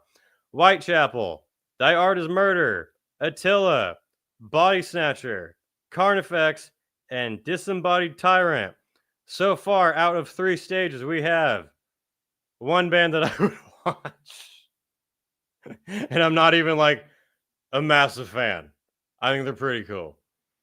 But on the other stage, we've got Dayseeker, Magnolia Park, I think, Catch Your Breath, Holding Absence, Windwalkers, I don't know, The Pretty Wild, and Widowmaker. We are still at one band I would watch on this day. But the last stage has some better stuff. Okay, it is not all complete dog shit. It gets a bit better on the final stage, the smallest stage of the first day. Headliner is Behemoth and Cradle of Filth. Fans who are now disappointed in Dogma being fake satanics will move over to Behemoth and Cradle of Filth and then become disappointed another year or two. Dying Fetus, an actual band. Holy shit. This is like the first band on here that doesn't feel like a corporate thing or whiny mainstream crap. A real band of people playing their instruments. That's impressive. Cattle Decapitation, another good one. Napalm Death, and Flesh God Apocalypse, and Suffocation, and Necrogoblicon. All right. I would, the first day, be at that stage until after Dying Fetus, and then I would watch Slaughter Prevail, and then I would go home. Or I would take a peek at My Chemical Romance with my ears plugged and then be like, all right, here's Joe Rogan's cousin, hey. But what does the chat think of the first day for Sonic Temple? Dogma headlining all 3 stages at the same time. First day lineup is almost as gay as Dogma. That's going a little far.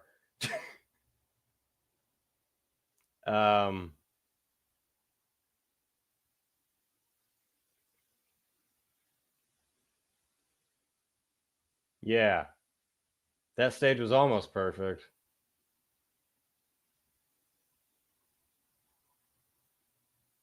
Hang out by the smaller stages basically all day and you're good. I could stomach that. Yeah, that's the only part where it would be doable.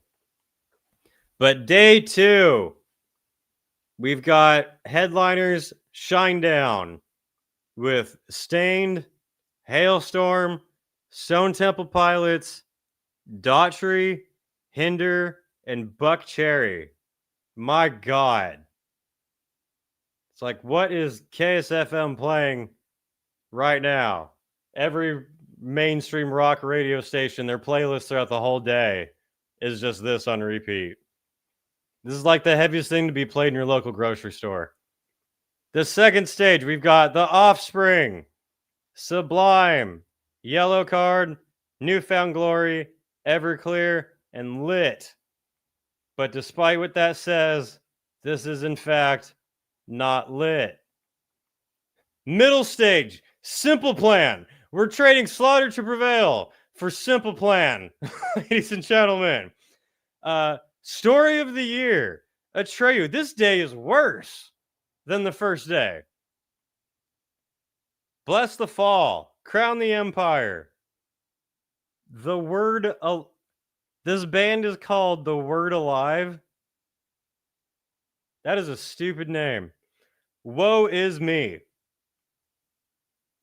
The hard pass on this whole day. Would rather be staring at my phone. Fourth stage headlined by Lorna Shore, who I'm not really a fan of, but fucking over all of these, I would definitely take. Kubla Khan, Texas. All right. Something fun. Paleface Swiss, Chelsea Grin, Brand of Sacrifice, Signs of the Swarm. I don't know. Not enough space and Left on Red. It definitely gets heavier than all the other stages that day. Good God, I didn't think it would get worse compared to the first day. Headliner on the fourth stage is Zach Sabbath, a cover band, with Seven Dust, Static X, Dope, Powerman 5000, Mushroom Head, I don't know, and Flaw. Ugh. It's like when you're watching VH1's Metal Mania and you wait for the one actual hard band to come on, and it's one of these guys. That's basically what that is. Yeah. I'd happily pass them that whole day. There's fucking nothing I wanted to see there at all. Jesus Christ. Day 2 sucks. It kind of does. It kind of does, doesn't it? At least for me. This is an odd festival.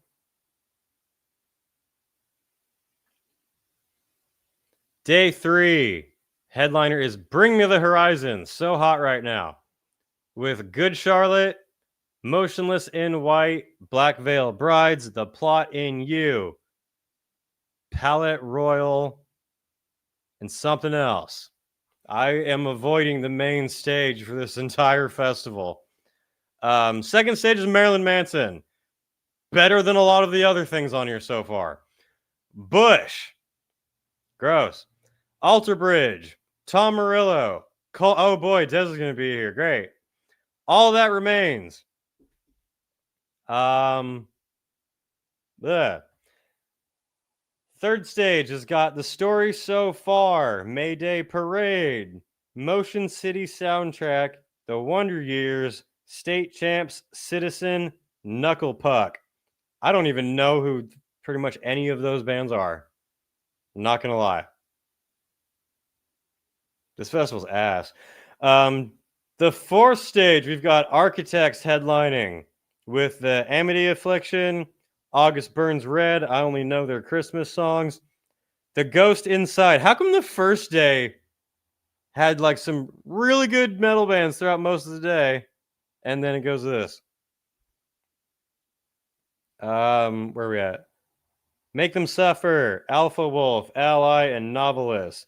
The smallest stage, the better stage, which actually does get better finally. Headliner Body Count. Maybe the best band that's been on the lineup so far. Sepultura, Creator, Carcass, Biohazard, Snot, CKY, and Butcher Babies. Definitely more palatable than the rest of the stages that day. Holy shit. Like, I wouldn't mind some of this, but it would not make me want to attend any of the rest of this. But the last day, usually the last day of a festival, is stacked as fuck. And it looks like we finally have one band I would watch on the main stage. There is only one band I'd watch on the main stage for all 4 days of Sonic Temple, and it's Lamb of God. Headliner is Tool with Godsmack. Godsmack is playing over Lamb of God. What the fuck is going on here? What the hell is that? For God, smack your ass out of here to put Lamb of God back on top. But we also got Black Label Society, which is good. Avatar, POD, and Saliva. Gross. This stage, second stage on the last day, actually looks pretty interesting. Headliner is Megadeth on their supposed last tour. And right before them is Public Enemy. I saw Public Enemy once and I fucking loved it. I would totally see them again. I would be more excited for Public Enemy than most of the other bands on this lineup so far. Amon Amarth before Public Enemy. What the hell is happening here? This does not go together. I like both of those things, but it's just very different. With Anthrax under Amon Amarth. Why the fuck would you not have Anthrax and Public Enemy right next to each other? That only would make sense. Why would you do that? In Flames, Demon Hunter. I would happily take this over most of the other festival. Third stage headliner is Electric Callboy with We Came as Romans. Polaris, Bloodywood, making their way on American festivals now. Throne, Throne Hill, and Conquer Divide. I like Electric Callboy and Bloodywood. I would watch them. Fourth stage is headlined by Dance Gavin Dance. No, I don't know what that is. Thrice, Senses Fail, Aberlin. From first to last. If you ain't first, you're last. Attack, and Drop Dead Gorgeous. And then the final stage, on the final day of Sonic Temple, which is one of the better ones, to be fair, finally some bands I would watch. Headliner is Death Clock, the cartoon metal band that is better than most of the other bands on this lineup. With Dragon Force, Apocalyptica, Des number 2, Ailstorm, Windrose, that's cool, Spirit World, and Castle Rat. I heard a little bit of Castle Rat. It sounded pretty good. I didn't dive into it enough yet to be able to tell, but it sounded pretty interesting. Man. The first day has a stage I mostly like. Their last day has a stage I pretty much mostly like. Besides that, I would save a lot of money by not going to this one. Lineup is not for me. If it is for you, if you love these bands and it speaks to you, then that's great, and you should go check it out. I would say with Danny Wimmer festivals, they're big, they're expensive. You can expect lines and sun, but you will not be ripped off. There's nothing that's a straight scam, shady bullshit meant to fuck you over. You'll get the typical things you expect from big festivals that can be a pain or just learn how to manage them so you have a good day. But besides that, like, you're not going to have bands dropping off and no refunds or anything like that. But yeah, long story short, this lineup sucks. At least to me personally.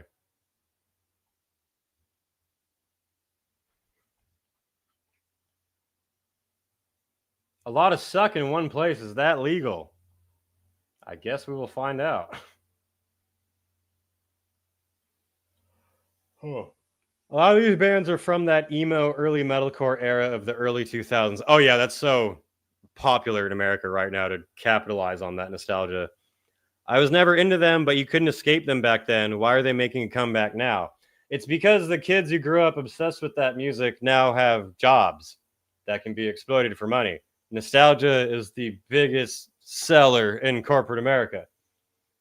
So you get all the bands that people were obsessed with in high school right as they're at the age where they miss their youth and they're aware of their impending doom and are just trying to feel young again in any desperate possible way. So they'll shell out hundreds of dollars to see these bands I used to listen to in high school. That's why I went to see Limp Bizkit, and it was amazing. That's why I'm excited for the remake of Halo.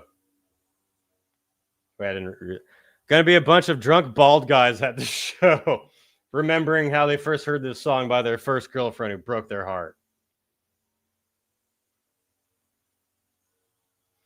It's more of a multi-genre festival than strictly metal. Hate me all you want, but I think the lineup is not that bad. Waiting for the Boo This Man. I was going to do it, but now that you said it, I'm not going to do it. Just to throw you off. Ha. Yeah, Danny Wimmer festivals aren't exclusively like the most extreme metal. They are definitely open to many different genres, usually somewhat affiliated with metal in some type of way. I'd go to Milwaukee Metal Fest over this any day. There's a merch booth with super small lines, a damn good lineup, and an indoor venue. Yep, I agree. That more my type of lineup. Not hiking through a bunch of people. I mean, I have fun at those big festivals too, if the lineup's good, but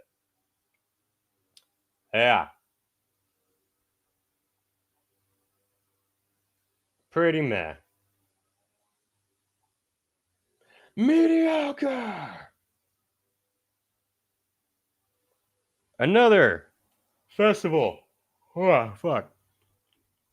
Sorry, crashing. We got Where am I at here? Inferno in Norway, black metal festival with a way better lineup.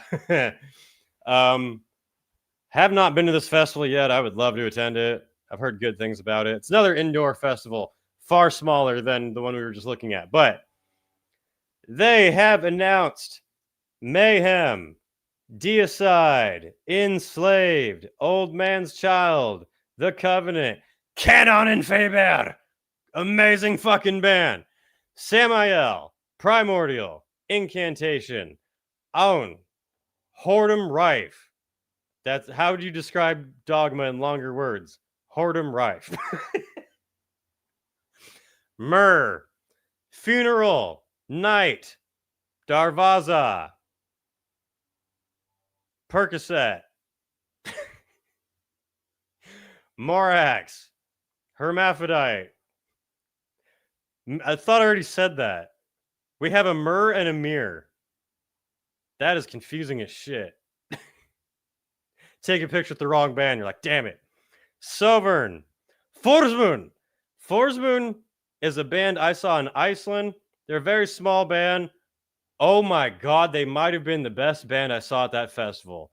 They were so fucking good. If you wish Behemoth didn't sound so mainstream and processed nowadays, I recommend Forsmoon, dude. They were so good. Automaton. Cavern Deep. Again, we're talking about Dogma. Bloodcock, Heaven 3 and Void Spire, and more. It's not my fault you chose these names for your band.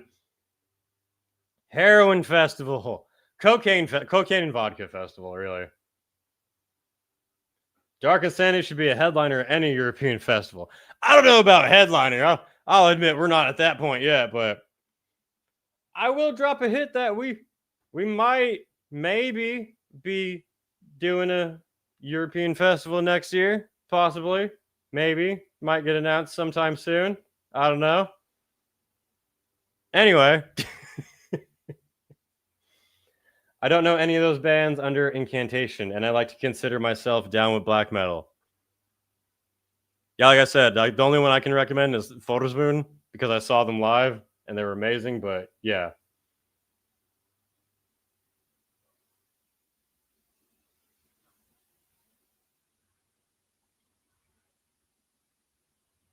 That's Inferno. We've got another one. Oh, yeah. Fire in the Mountains. The probably most beautiful nature festival in America, where is on like an Indian reservation, native reservation. Very interesting event. Announced that next year they will be having Enslaved, Bortnagar, YOB, Gallows Braid. No idea. No idea. Also no idea.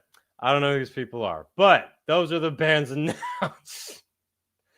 Psy. Oh, Psy. Oh, that's cool. Damn, I'm stupid. I didn't recognize their logo. I've seen this band. Okay, that's cool. I like that Psy's playing. Yeah, this is probably the most folk spirited festival in America. Is this another no alcohol festival? It is, in fact. We're honoring the Blackfeet by creating an alcohol-free event.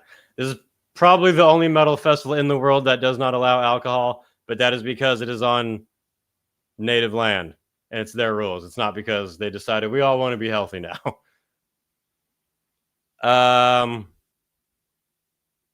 Oh, shit. We got...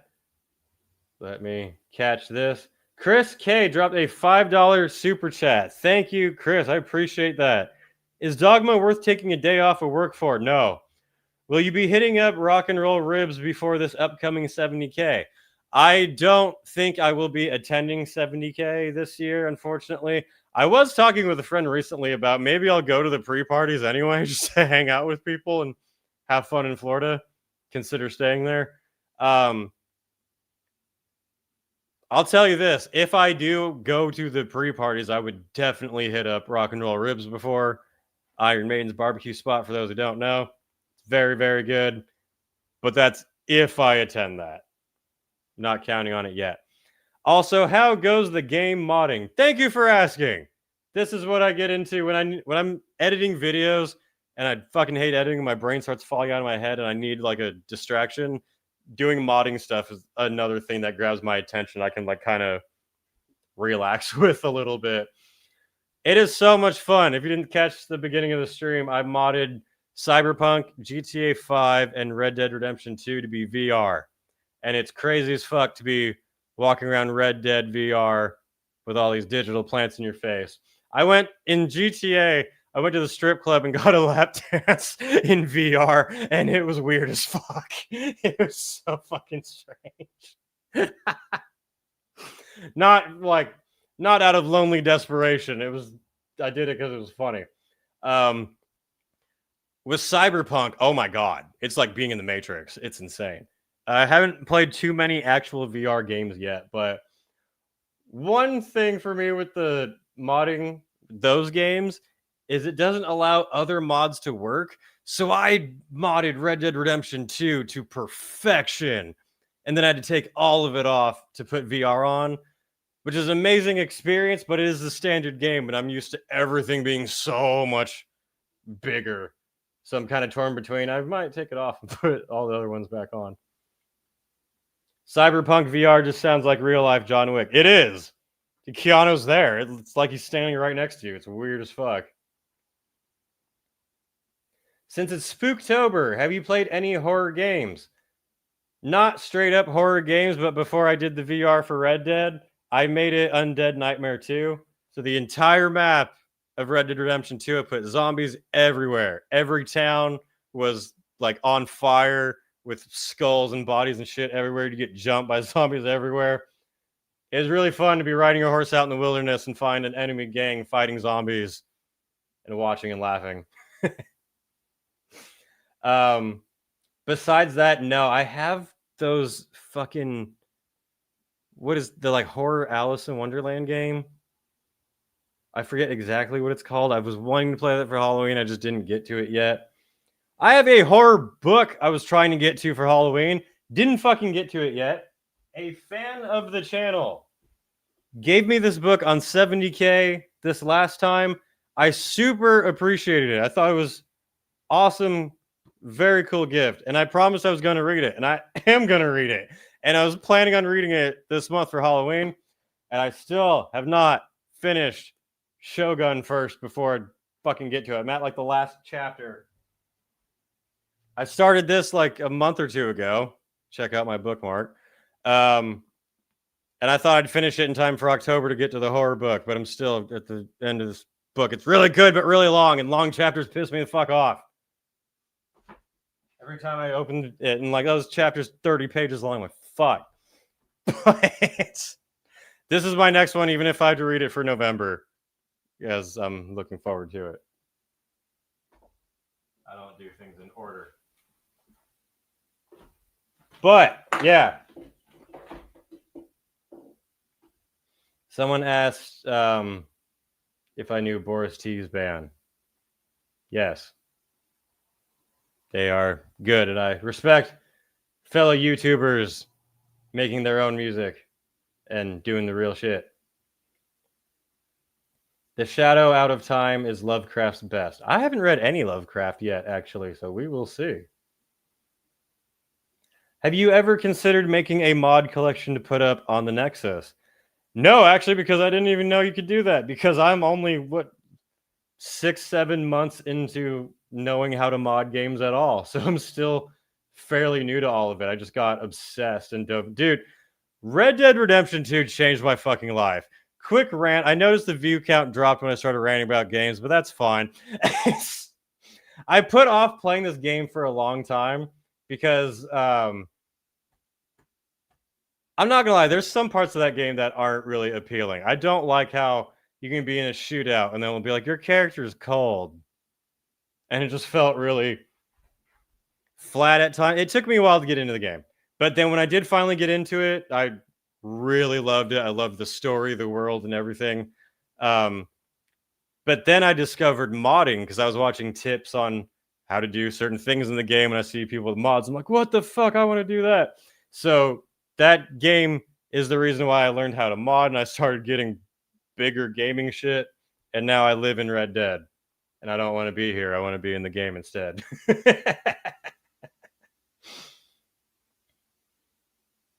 As a history nerd focused on that era, I should play it, but I've never been a gamer. You mean Red Dead, Western era? You should, because dude, you live in that game. That's what I figured out when I finally got into the game. It's if you're trying to view it as like a Grand Theft Auto run and gun action nonstop, you can do that, but it is more of a game where you actually live in it and get to know the characters and do all like the little stuff in it.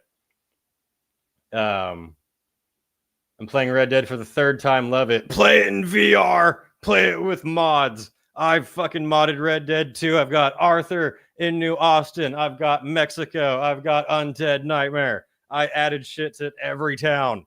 It's amazing. Someone asked earlier, and then we'll get off the mod subject, and maybe some of my viewers will come back. Someone asked, is modding hard or easy? I don't remember where the comment went.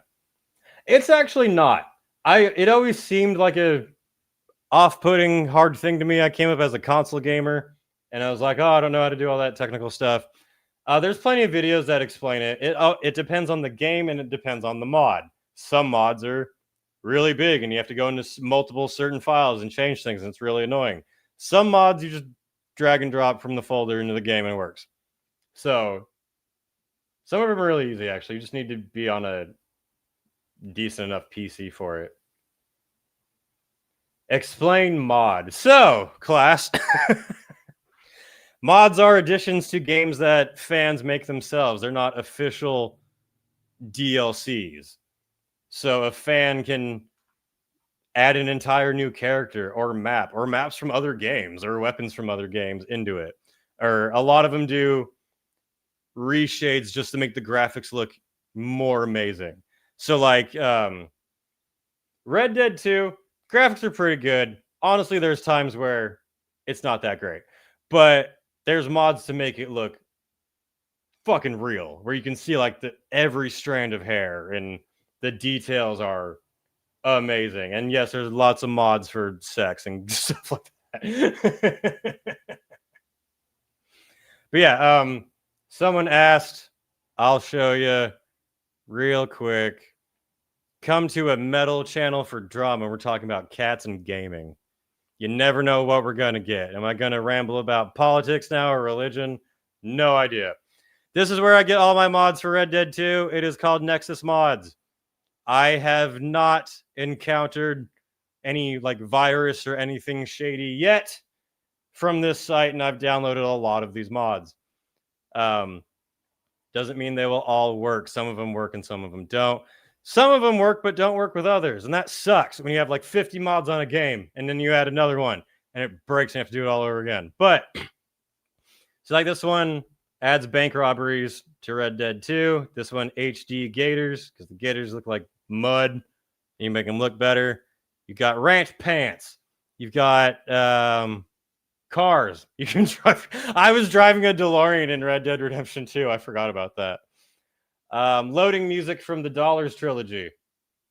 I put the soundtrack to Dances with Wolves, and it was really good. Actually, it fit together really well.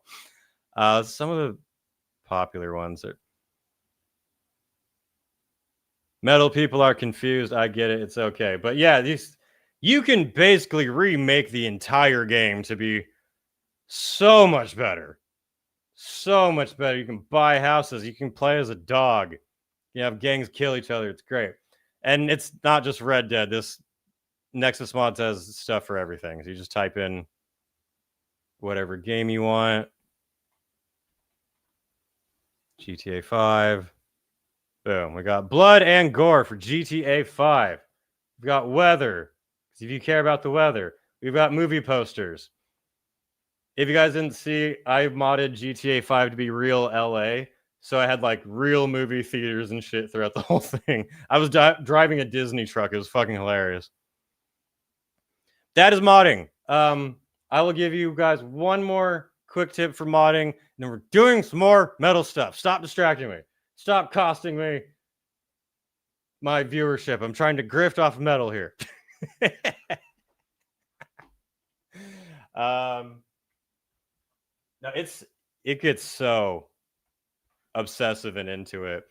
I was showing my friend, like, you can take hours going over mods, moving shit around to try to get it to work, and it can feel really annoying. But when you get it to work, it's so fucking cool. It made me re-fall in love with gaming all over again. This channel, it's deeps. I learned everything about modding from this man and his channel.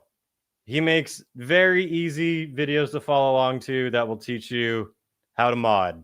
You have to be a PC gamer to do modding. So if you're on a console, do better. Let's see if he has like main ones that show like, yeah, best mods will make your replay, RDR, how to install mods for GTA 5. I learned everything from this guy, so don't ask me any questions. Just watch his channel. That's it. No more gaming stuff. Let's move on. So that's how you got the Whiskey A Go-Go in GTA. Yes, exactly. That's exactly how I did it. Because there's a building that looks like the whiskey in GTA. You can mod it to where it's the actual whiskey where you can go in and everything. You can buy it too. I'm very confused. I'm a science nerd, not a technological master. I am a death metal vocalist. I am technologically retarded, but I managed to figure out how to do this, and it's really cool. So if I can do it, you can definitely do it. Have you played Paul World? I have not played that, actually. No, the violent Pokemon one. Ghost to Ghost. I use Nexus. I'll find Wyatt stuff. There you go. Red Dead 2 is sexy satanic lesbian nights. You could do that. You could make it so you play as the fucking nuns in the game.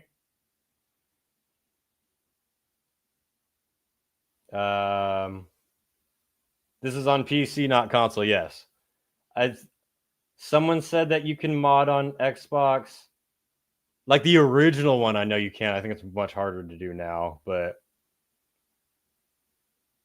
if you're technologically retarded, then there's no hope for me. I can just about turn a console on. Yeah. That's where I was. I was a console gamer for a long time. I was like, PC's too complicated. And then started playing PC, and I was like, why do consoles exist? This is stupid. PC's way better. Anyway, we had more metal things to talk about before I got distracted. More too, actually. We got 2 more festivals I could go over quickly.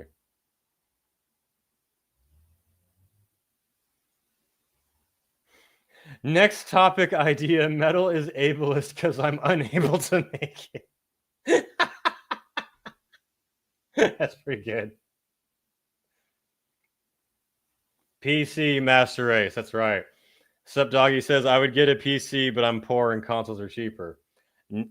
Dude, not if you keep buying games with it, because if you get a gaming PC, fucking Steam always has sales that are crazy. They had Hogwarts Legacy for $12 recently. Red Dead is always like $15 on sales. Ambo says, okay, but also Arc Raiders is coming out in a couple of hours. That is all. There you go. Only game I was ever good at was GoldenEye for N64 with the cheats all enabled. That was one of the first games I remember playing all the time and being obsessed with. And then at some point I went to try to play it again and was like, how did we use this controller? What the fuck is this thing? How does this work? Do you know what's funny? I'm not complaining at all. I think it's funny. My views have noticeably dropped on this stream since we started talking about gaming. We went from Dogma and festivals, and it was at like 120 viewers concurrent, and now it's at 90. 90 real motherfuckers staying in the chat. Shout out to all of you nerds. PC is the way to go because of part-by-part upgrading. The initial build is pricey, but after that, it's way better deal than consoles.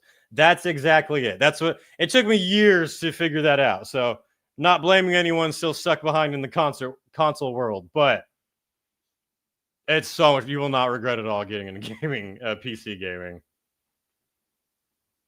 I still play my Atari. That thing is probably worth money at this point.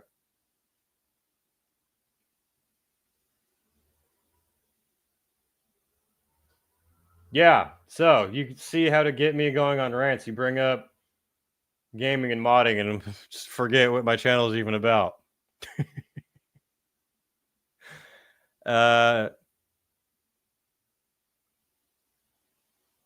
Let's do...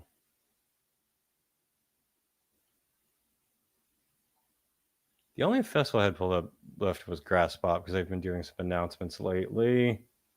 I don't think they have a ton of bands announced yet, but Grass Pop Festival in Belgium. I went to once. It was cool. I would like to go back. The opportunity just hasn't presented itself yet. I did hint before, very, very strong indications next year that I will be returning to my two favorite countries for either channel or band stuff or both. I don't want to say any more yet, but I'm very excited. It's going to be a good year of not listening to Dogma. Grass Spot Metal Meeting in Belgium. Schmuck and a pancake. Bong and a blitch. Yes. They've announced a couple bands. We've got Bring Me the Horizon, Bad Omens, Architects, and Baby Metal. You know that it is a disappointing announcement when the band I would want to see the most is Baby Metal.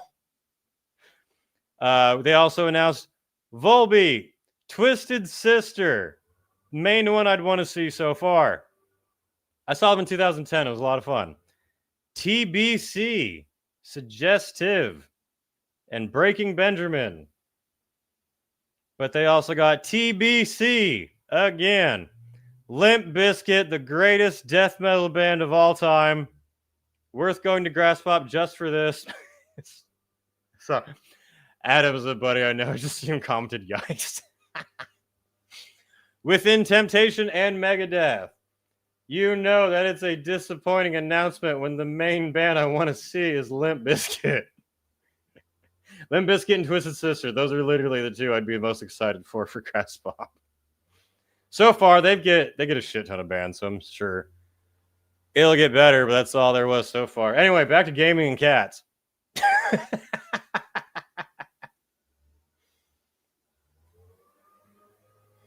What does this guy know about metal? All he talks about is modding games and the dividing console versus PC crowd. And now that's growing even less because Halo's going to PlayStation now, so the console wars are officially over. And do you know who does not give a shit? Me. I'm excited to play the remake of Halo. I don't give a fuck about console loyalty in any way. Oh, Sharon said Brutal Assault. Do they have more bands? I'm not sure. Stop. No, we're already 2 hours in. We cannot afford another 20 hours of me ranting. Stop it.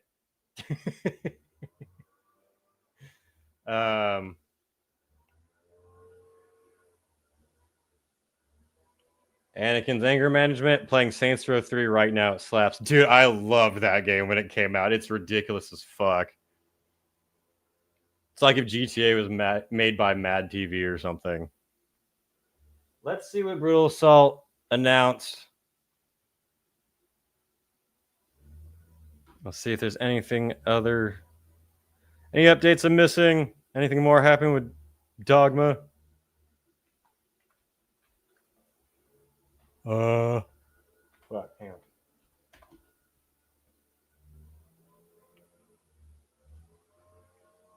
on. Looks like we got a couple of bands announced, actually. I take it this is the latest announcement. I think it's the latest post with bands. Brutal Assault Festival in Czech Republic.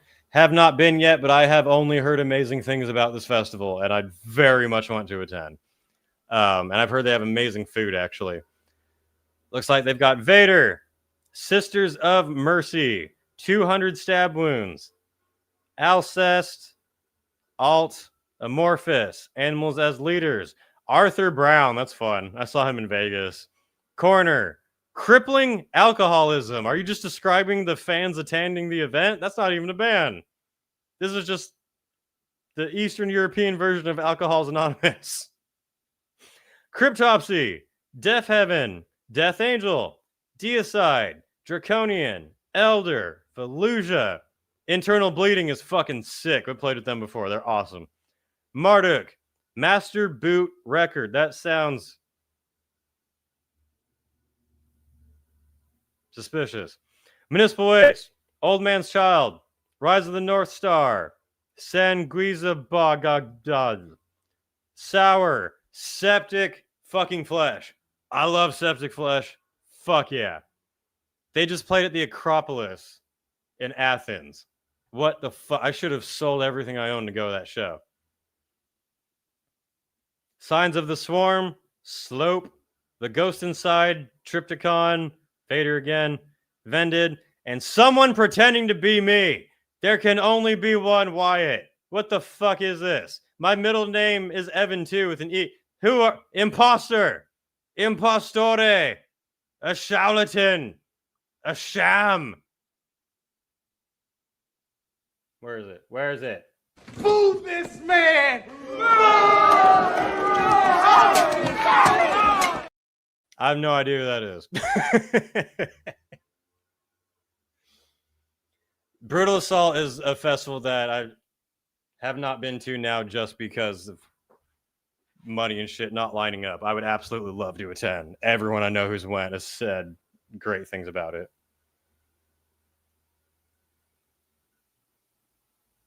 A counterfeit. That part of the Addams Family was cracks me up. He's like, impostor, an impostore, a charlatan, a sham. Yes, exactly. Maybe I'll have to watch that movie.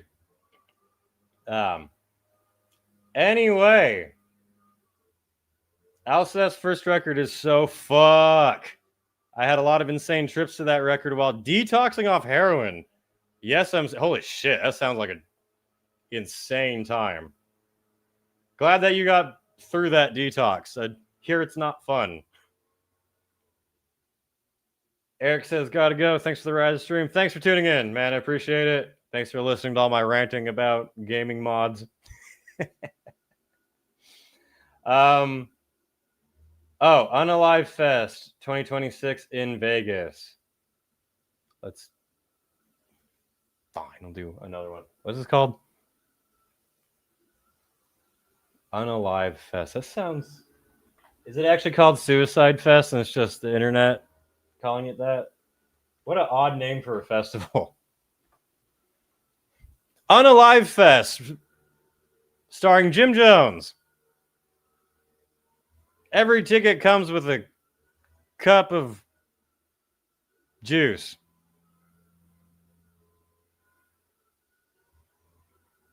I was completely fucking drawing a blank on what that situation was. God damn it. Did you ever... Another very quick rant tangent. Did you guys ever see the video of the fucking Unalive Festival by fucking Jim Jones when they made everyone drink that shit? And there's just bodies lit over this farm. It's creepy. Anyway, I'm not going to give any more context just to freak people out who don't know what I'm talking about.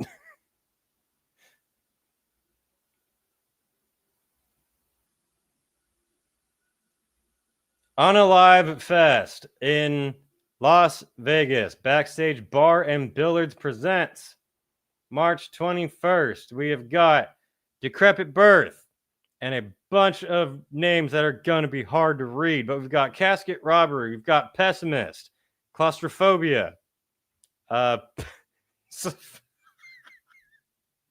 There's a band called Pap Smear.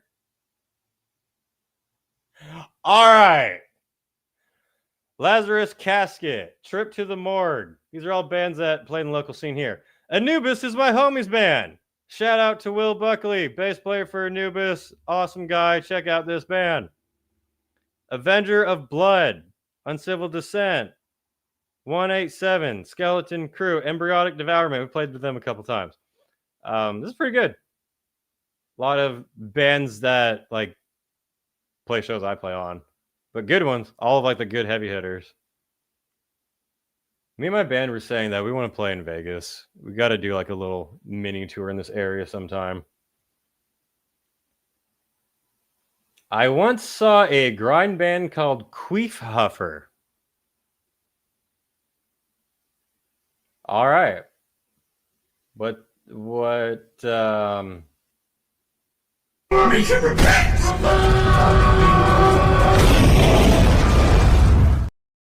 Pap Smear is the band the 3 former members of Dogma started.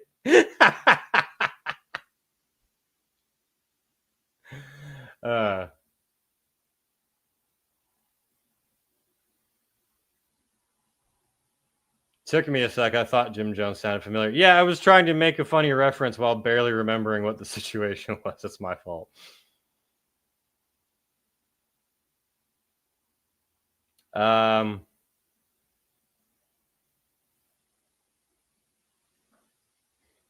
Next, you'll be telling us there's a female death metal band called Vaginal Hemorrhage. Ta-da! Speak it and it shall be so. Definitely exists. Yeah. Anal cunt will always be the only one that matters in grind. Now this stream is demonetized. Now, actually, we've been getting away with saying cunt lately without YouTube being mad, so that's good.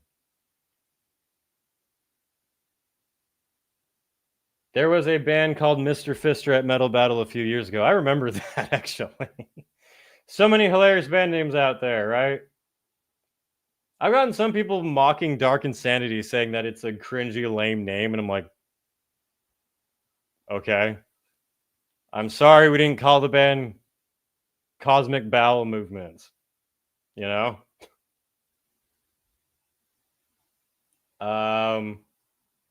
Yeah.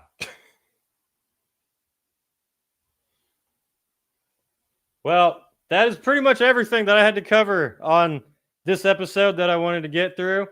I'm trying to make sure. Oh, let me just check like metal news sites if anything popped up while I was on here. I actually do have news I forgot about. This will be interesting. Tomorrow on the show, it won't be live, it'll be recorded, but I'll post it. And tomorrow, I will be doing an interview on this channel with David, the CEO of Lamb Goat. Lamb Goat, the metal news journalism site. He hit me up asking to come on because he didn't particularly like the interview I did a while ago with metal journalist Jordina Bell, where we were talking about the drama between Lamb Goat and Ronnie Radke. If you remember, following Universe last tour, the whole drama blew up because a show got canceled. Lamb Goat said that it was due to low ticket sales. Ronnie got really mad. People made videos on it. And we talked about all that. Anyway, he hit me up asking to come on the show. Wants to basically give his side of the story. So I'll be doing that tomorrow. It will definitely be interesting. If anyone has any questions they would like me to ask the CEO of Lamb Goat about metal journalism or them personally or anything, let me know and I will ask him. Okay, is that a bad or a good thing? It will be interesting because I mean, it's just we have disagreements, but I'm curious to see what he says. He claims that some things we said about Lamb Goat and metal journalism aren't quite accurate, and he wants to correct them. We'll see. I will post the whole thing unedited for everybody. And yeah, that's all I was saying. If anyone has any questions for the CEO of Lamb Goat, comment them. I will ask him tomorrow. Again, I won't be doing it live, but I will post the whole thing unedited on here right afterward. Ask if he's the guy behind Dogma. I should lie and actually not show up and have it be Ronnie Radke instead and have them fight each other. Anyway, that was pretty much everything I wanted to cover. But before, actually, forgot to do the most metal thing ever. Before we get out of here, I'm going to end with the most metal breakdown of all time, but I'm going to follow that up with, again, the video of my band playing at the Whiskey A Go Go in Grand Theft Auto 5, because you guys were asking about modding video games. We were ranting about it, so I might as well play it again. First, well, if you want to see what you can do with modding video games, check it out in a second. But first, the greatest breakdown of all time. Goodbye, everybody. I will catch you next week. Take it away, Gun Drummer.